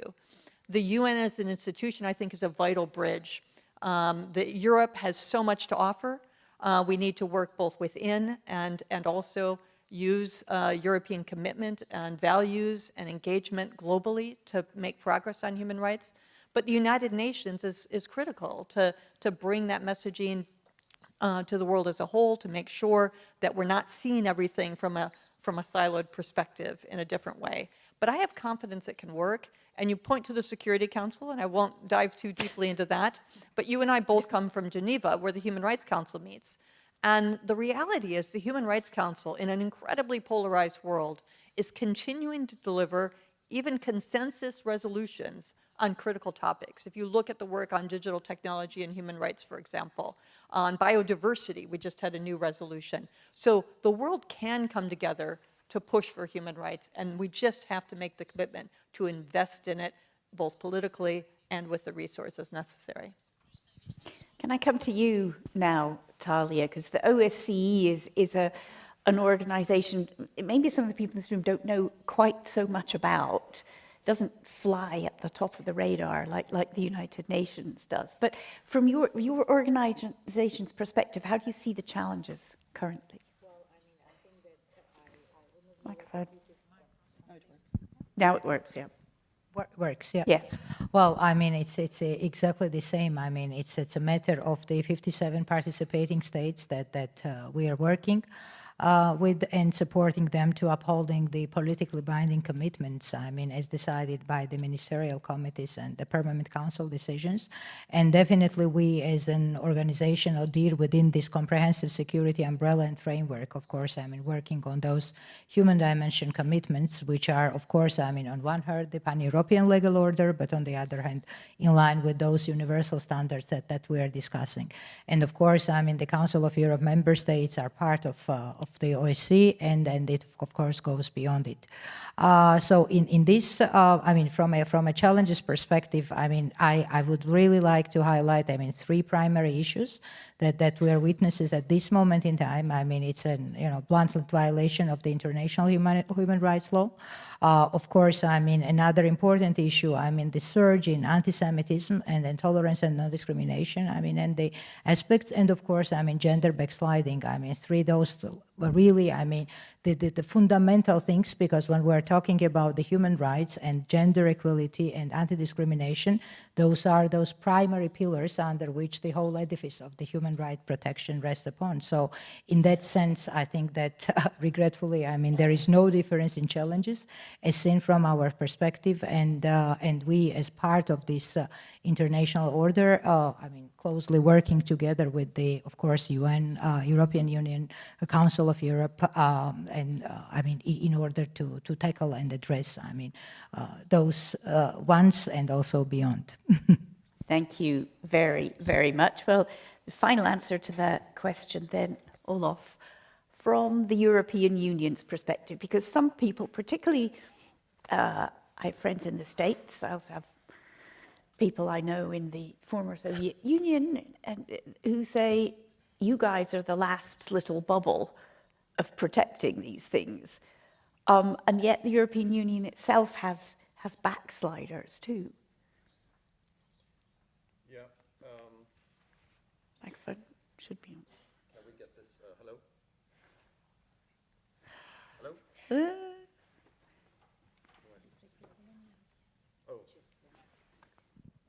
Oh, hello. That's it. Thank you very much. Yeah.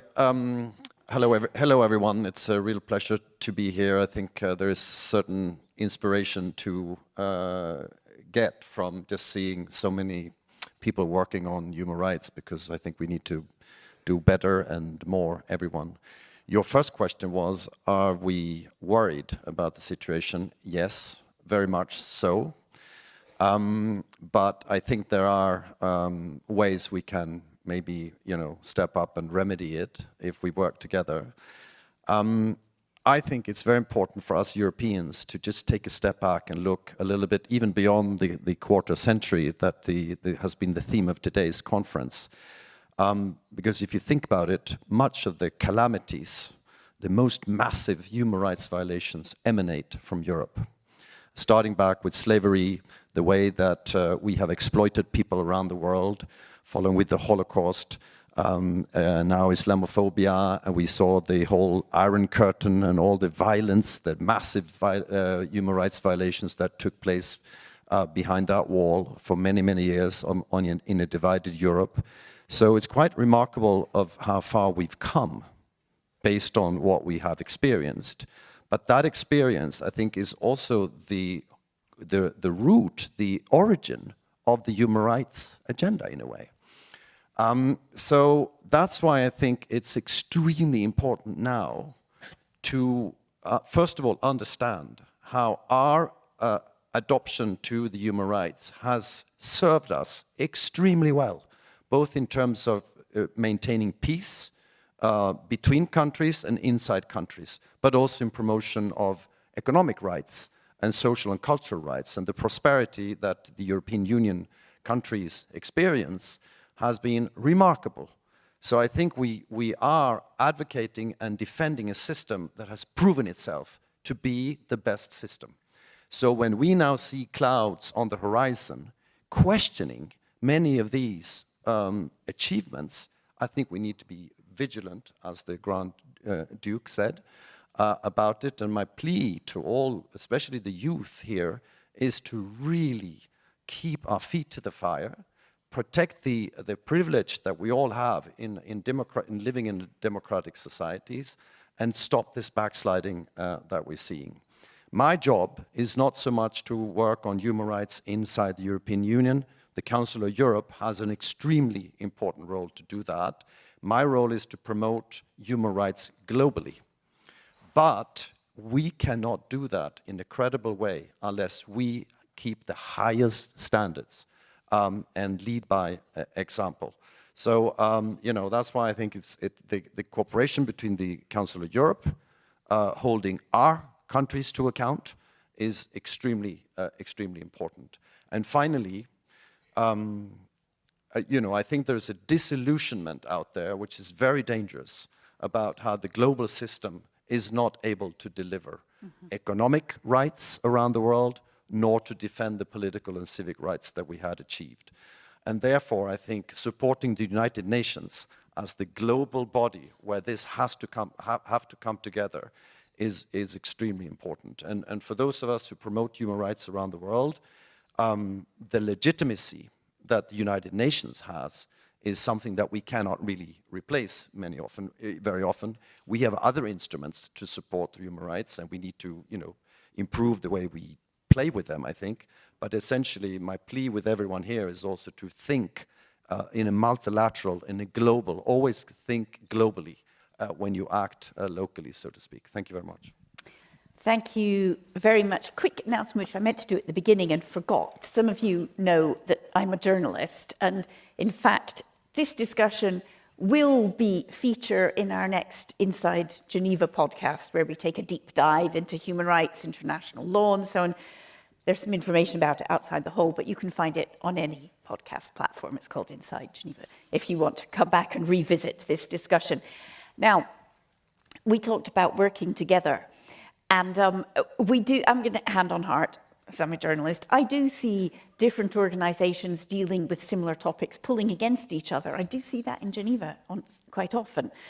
But here, it strikes me that it would be really, really important for the different organizations that this panel represents, to work together, not just to promote human rights, but to have each other's backs against this torrent of information or disinformation about, they're all just bureaucrats, or worse. We've seen it. They're controlling us and they're not democratic and et cetera. So I just wonder, how do you see yourselves improving, working together to protect human rights, not just here in Europe, but as you said, globally? Who would like to go first? Hands up. Peggy. Just jump in. See if I can do it. Yes.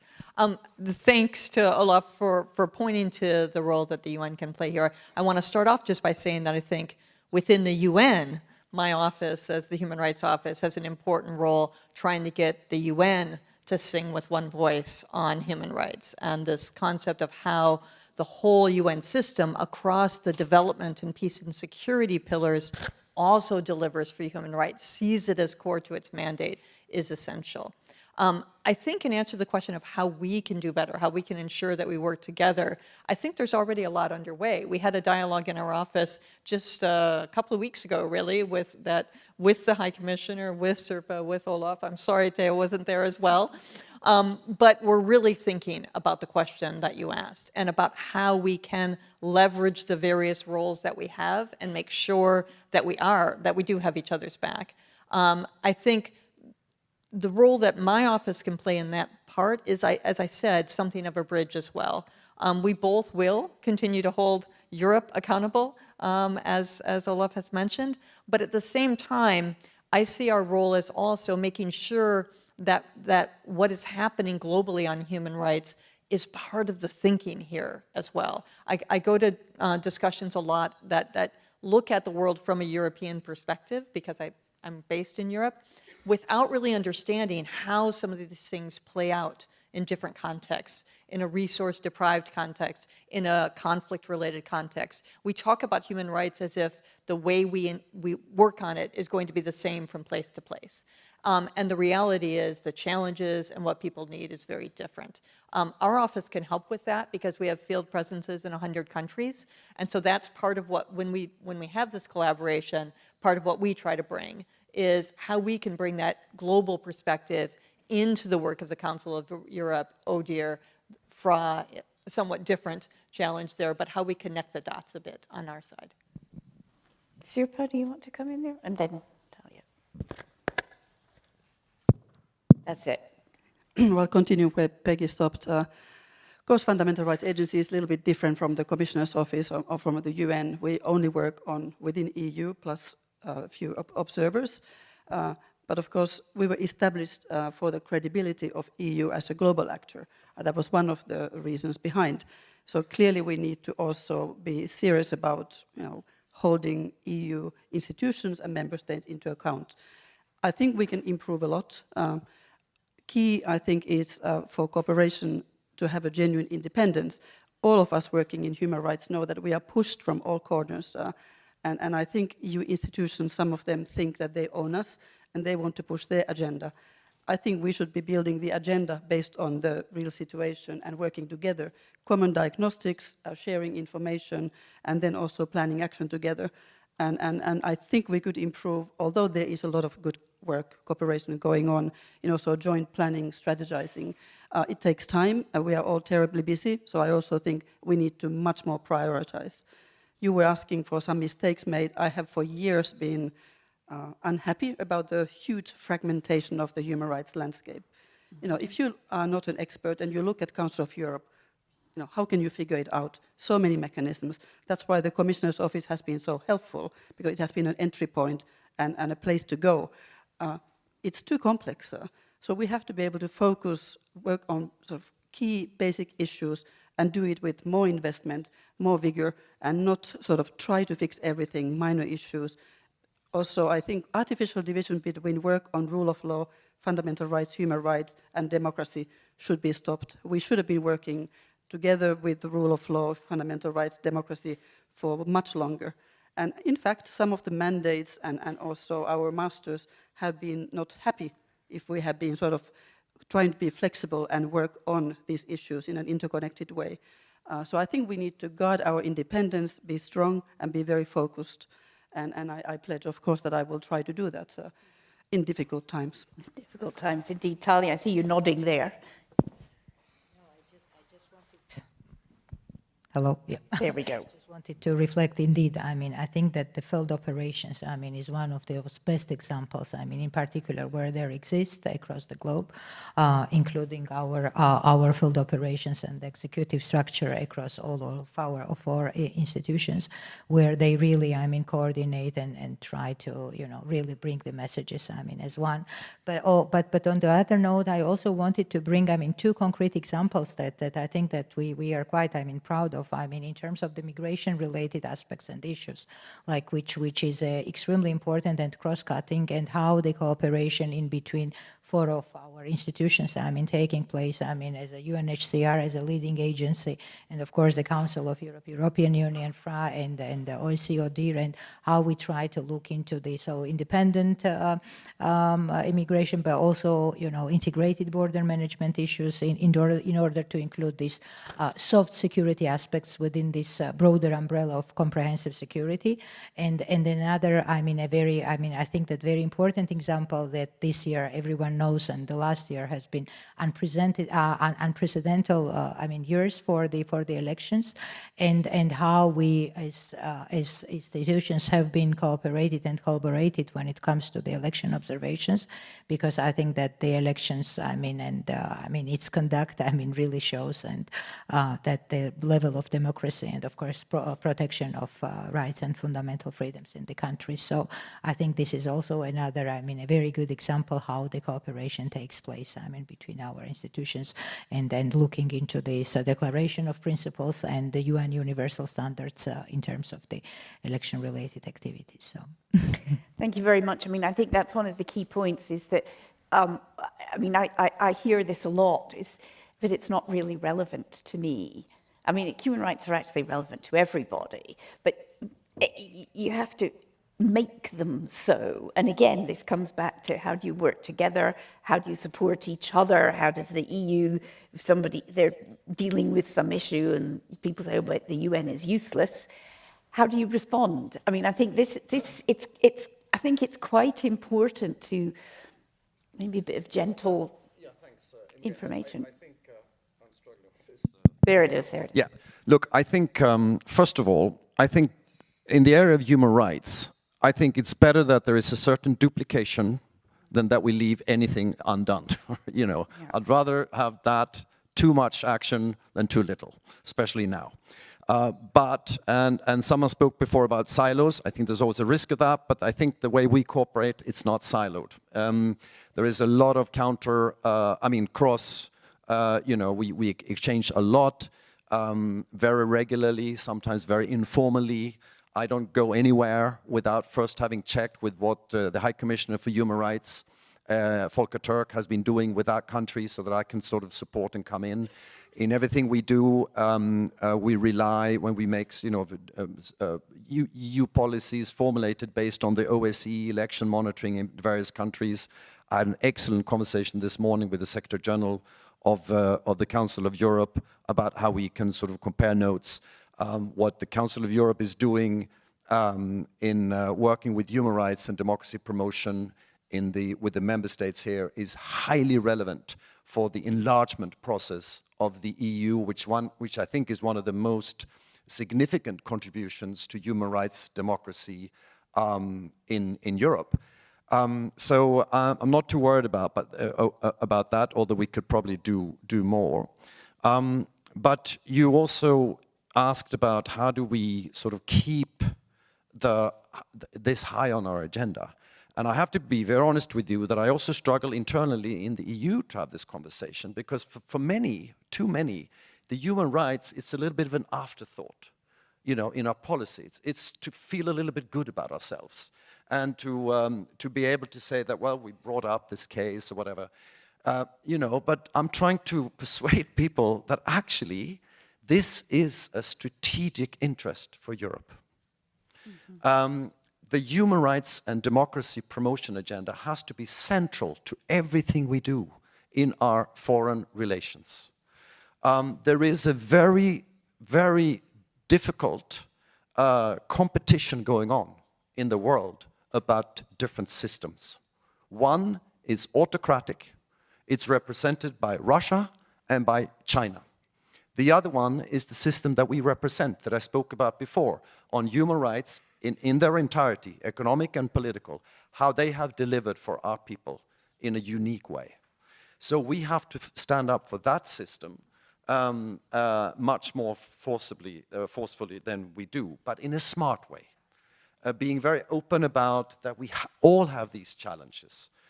You know, it's not lecturing the rest of the world, it's to have a tone of respect, but also then supporting countries who understand that that direction of travel is one that they want to go to. You know, I'm as tired as you are most days of the week. It's difficult to get out of bed. But what I also feel strongly after years working in the United Nations as an ambassador for Sweden and then for the EU is that the grand majority of countries want to have an order based on respect for international law. They understand the importance of rule of law. And if the people of the world are able to choose freely, which of course they're not in many countries, but if they are, they would choose the model that we represent. Therefore, it's so important that we hold on to that model, but also that we keep promoting it globally. I think that's the hope, and I have high expectations with the youth to keep our feet to the fire. But also, I think that the light of democracy and human rights is something that most people in the world want and aspire to. Thank you very much, Peggy. I know you want to come in there, and then we will come to the audience. But, yeah, sorry, right. Just a quick footnote. That's yes. To what Olaf was saying. I think another area where we can improve on the human rights side is that too often human rights is seen as a barrier, a hoop governments have to jump through. And as you said, coming in at the end. One of the things we're really stressing now is human rights as a tool. This is something that can be useful to governments in delivering better results across their agendas. And we have proof of that being the case, that if human rights are not taken into account, the results are unstable and unsuccessful in many senses. So we need to be able to deliver that message. And I just wanted to emphasize as well, one of the other areas that we come together is around the fundamental nature of civic space and civil society for everything that we're talking about. And if we put that, if all of us put that as the foundation for our work, recognizing that no matter how much we coordinate and how good our work is, the real change is going to come when within societies, people have a seat at the table to defend their own rights and the ability to do it in a secure way. That is how we will be able to deliver the most for human rights globally. Okay, thank you very much. Now, time for the people in the audience. I'm particularly interested in hearing from the younger people because I'm just wondering, you're all from Europe, obviously. I'm just wondering if the panel here is convincing you that these are values and fundamental freedoms and rights that you, as citizens, have to go out and protect and promote. Do they feel relevant to you? I'm going to take the lady here and then the gentleman there. Microphone 202, please. Thank you. I'm a member of the Italian board of the European Student Parliament, and I would like to thank you for the opportunity to be here today. From our experience as university and high school students, we often find that the voices of young people are not taken seriously. Despite this, we are doing our best to promote respect for human rights at the local level. As His Royal Highness underlined, we do feel a strong responsibility to advocate for the respect of human rights in our local communities. So my question is, how can other young people and I act to find a way to be heard in a long-term perspective? Thank you. And we'll take the gentleman here. It's microphone 206. Bonjour, moi j'aime coach directeur d'une association qui s'appelle Action Citoyenne Interculturelle qui est basée à Strasbourg. En fait, moi j'ai deux questions à poser. La première, tout d'abord, parce que là il y a 4 institutions qui sont représentées, c'est la cohésion en fait d'une politique globale en matière de la protection des droits de l'homme. Or, si on se réfère sur les textes du Conseil de l'Europe qui sont vraiment fondamentaux pour nous, puisque je crois qu'il y a peu de textes aussi progressistes et aussi ouverts, Et puis en fait, je reprends contrepartie celle de l'Union européenne, notamment en matière de l'entrée et les séjours des étrangers. On installe une agence qui s'appelle Frontex pour pouvoir sécuriser les frontières et qui dégage en fait après des pratiques où les migrants sont souvent criminalisés, exclus et discriminés. Ça, c'est ma première question, c'est-à-dire comment peut-on obtenir cette cohésion, et voire même à l'échelle mondiale, parce que le haut-commissaire de réfugiés peut en témoigner, les actions dans le cas des réfugiés. La deuxième remarque, en fait, et puis en même temps une question, lorsque les États signataires des conventions, notamment celle du Conseil de l'Europe, qui ne respectent pas leurs engagements et qui continuent à criminaliser les défenseurs de droits, puisque et ça c'est un vrai problème, c'est que les défenseurs de droits, puisqu'on va faire la promotion, puisque c'est vraiment une façon de vivre autour des droits, comment peut-on avoir la crédibilité vis-à-vis des jeunes pour dire que finalement, c'est bien de défendre les droits de l'homme, c'est bien d'acquérir ces principes de la démocratie, etc. Voilà. Pensez-vous qu'aujourd'hui, nous avons cette crédibilité pour pouvoir aller vers les jeunes, de dire qu'en fait, finalement, nos institutions défendent celle de la légalité et les droits. Merci. Okay, thank you very much. We have we have one more. I'll take the lady there, and then we should bring our panel in. I can't see the number of your microphone, actually. Yeah. Yes? Okay. This lady here.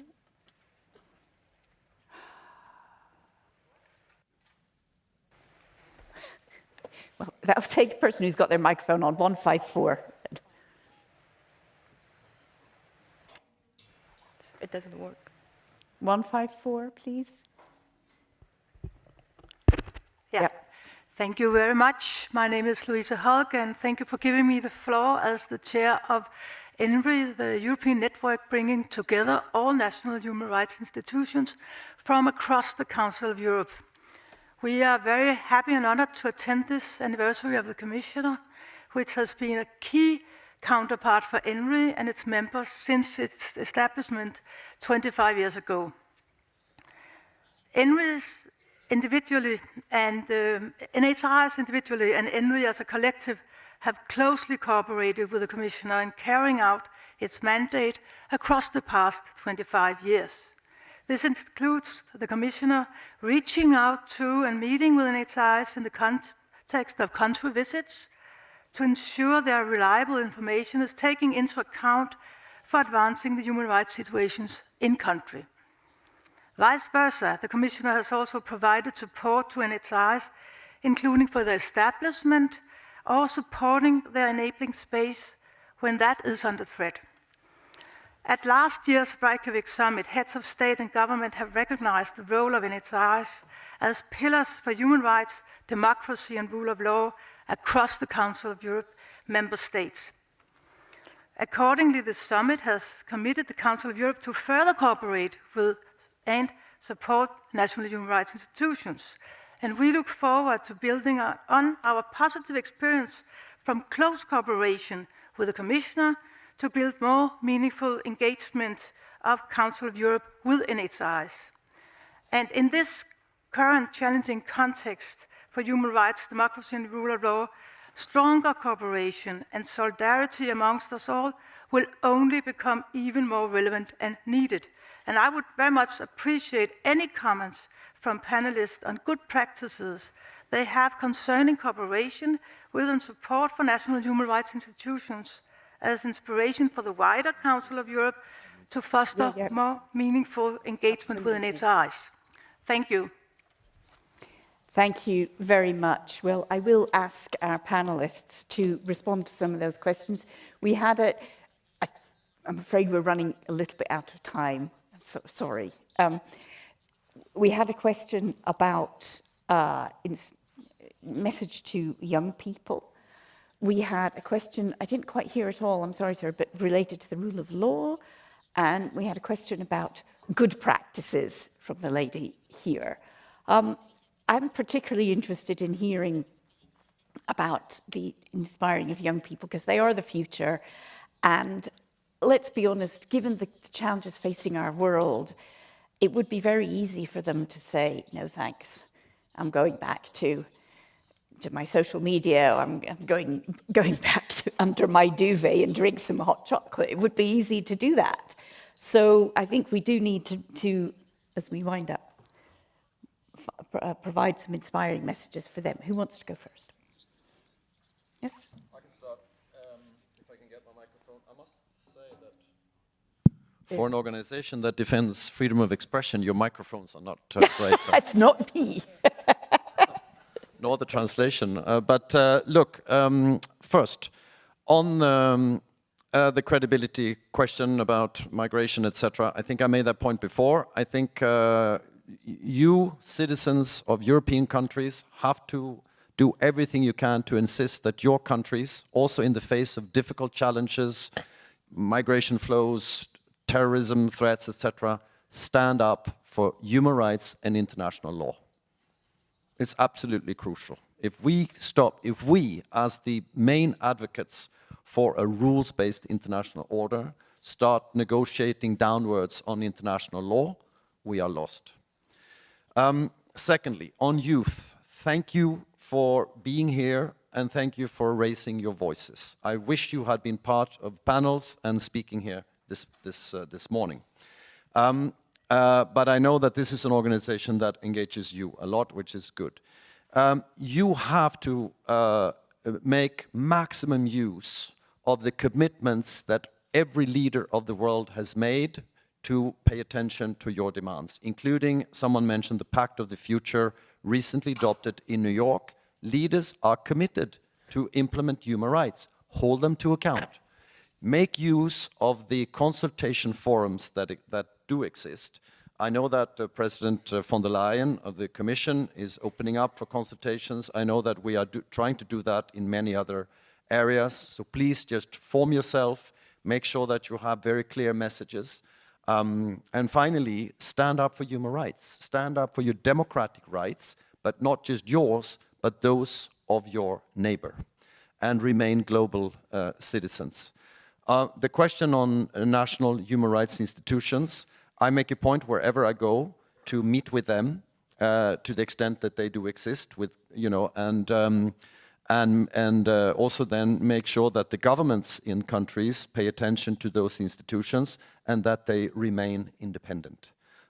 So I mean, the network of national human rights institutions are doing a very, very important work, but it's also important to maintain the criteria that they are not, let's face it, human rights is not, it's the government's responsibility vis-à-vis their citizens. It's not the other way around. And that is a very important message. And finally, human rights were constructed to protect ourselves from aggressors and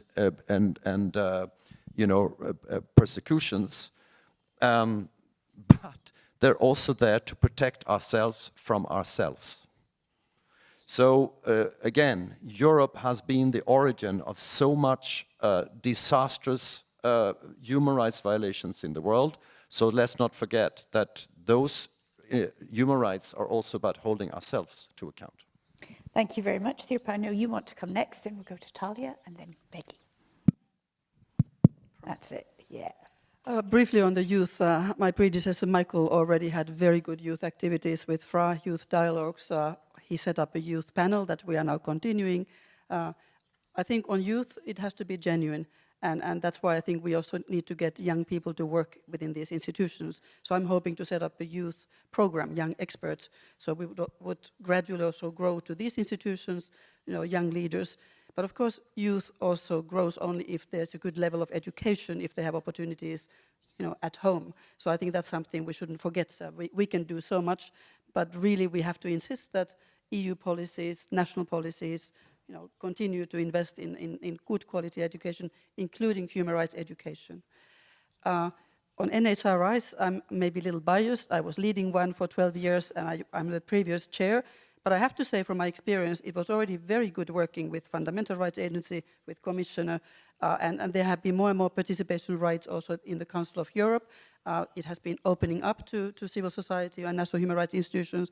What I would like to do is sit down together to look at the EU agenda for the next 5 years, to see where can we work together strategically. Happy to do it also with others, because we have to work both at the EU level and national level at the same time, and of course also at the global level. And I think that we haven't done systematically enough.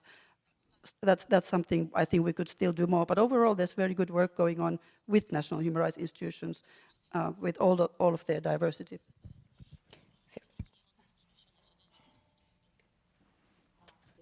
I mean, when I look at youth, I mean, and today's generations, I mean, and young people in general, I mean, it's crystal clear that you are under, I mean, extreme pressure. I mean, because of this digitalization, of the new information. I mean, there is so much information around, and then you don't know, I mean, which kind of information, and the information which has an influence on you. I mean, setting a certain standards which not always, you know, conducive and healthy. So I think that.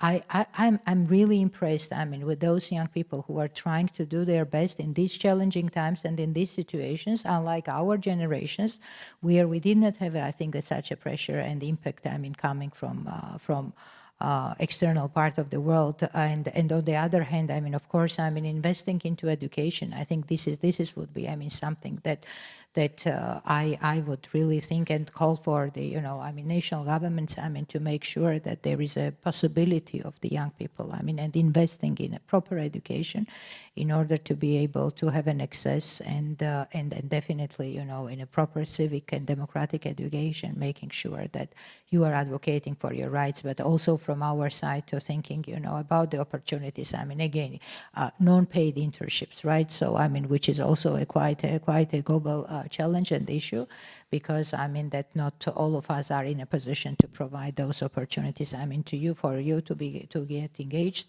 and also I mean to continue. I mean for advocating for these important things. And the last and the very brief point about the national human rights institutions. Again, I mean I think that recently, I mean we are witnessing that how their independence is undermined in a very different ways. And of course, I mean, depending on the modus operandi, because I mean, those institutions are very different, but the primate ultimate objective of being a non-judicial human rights structures, supporting to harmonize and monitor human rights violation and protect. And I think that it's extremely important that we, from our international also perspective, I mean, try to intensify work with them, because it has been kind of like a, you know, a later, not so much engaged, I mean, and then try to continue working, I mean, with them in order to improve the human rights record. Thank you. Peggy. Thanks. Good. Thanks. There's so much said, and I know we're out of time. On the role of young people and the young people's voice, I think it is about, I think the world is waking up to the fact that having young people as part of these conversations is enriching and important for the future. The one point I'd make there is that when we look at what's going wrong in terms of human rights right now, a lot of it is around the information environment. Yeah. Where do people learn? Where do people understand the world in which we live? And the reality is the young people experience the world differently because of the way the information environment works. Our reliance on legacy media, and not understanding the information environment that's provided on social media and how it can be a force for good rather than for the things that we see is crucial. So I do think it's also really not just letting young people at the table, but learning from them and adapting our approaches to what actually works in today's world. And this is not a static thing. This is changing on a day-to-day basis. Generative AI and other digital technologies make the challenge even greater. So we need the digital natives. We need people who have grown up with this and understand it to help us navigate the world, the digital world and the social media world of human rights if we're going to make a difference. And that leads to the last point I want to make, which is around the question of migration. I'm very glad you raised it. I think it's exactly one of the areas that is the most difficult from a human rights perspective. It's obviously a challenge for Europe to live up to its commitments and values. We see that. We see bad practices developing. But at the same time, we know that people are not necessarily behind the policies that are human rights respecting.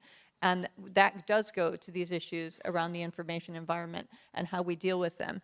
And we have to find a better way to really bring a different type of conversation around migration that recognizes the value of migration and allows steps to be taken that are consistent with our principles, with the fact that all people have rights, that migrants have rights, and that we will only be able to live up to the challenges that our societies face when we find a better way to address this. And that's where the global impact comes in, because if Europe doesn't get this right, I can guarantee you it will not be good for Europe, because it will be worse in the rest of the world as well. So it's a vicious spiral that will happen if not more isn't done. Michael alluded to Eleanor Roosevelt's quote about human rights happening in the small places close to home.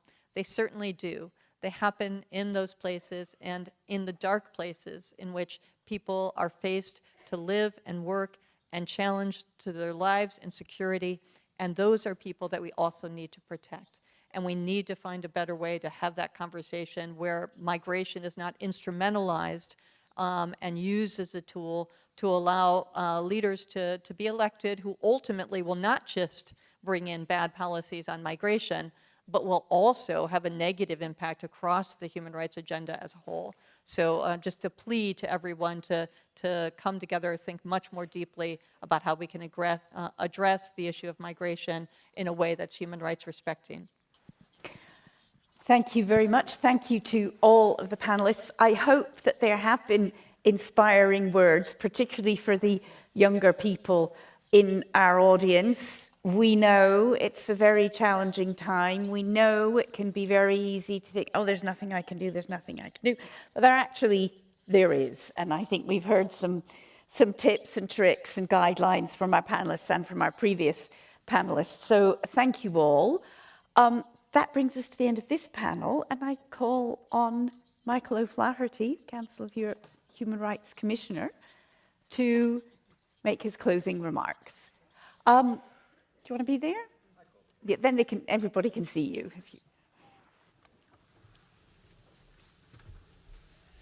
Dear friends, there have been so many words, and I think it's time for refreshment. So I'm going to resist the temptation to comment on just about everything that was said in the two panels. There will be plenty of other opportunities. Instead, I would like to take this moment briefly to express thanks to so many people. In the first place, I want to thank the government and the state of Luxembourg for the wonderful cooperation for us in organising these events today. Luxembourg has been a splendid partner, my deepest appreciation. It's not just that we were honoured by the presence of the Grand Duke and the Grand Duchess, but also that Minister Bacchus came and gave such a rousing speech.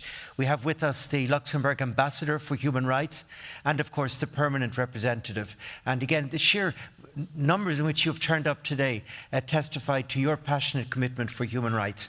My sincere appreciation. I'd like to thank all the elements of the Council of Europe system that have made this morning possible. The leadership of the different parts of the machine, the different institutions, were all with us this morning. It's rare that they all come together in the way that they did, and their services have looked after us so very well. I think of the services of protocol, which made sure that we got everything in the right place at the right time this morning. I think of the staff of the Parliamentary Assembly, the assembly that is hosting us in its great Hemicycle. The interpreters, who've been working so hard all morning. Security staff, playing a vital role. Everything from the police with sniffer dogs that I saw here earlier this morning to the Council of Europe staff at every turn. And I would like to thank last, not because they're least important, but because they're my closest colleagues, the staff of the Office of the Commissioner.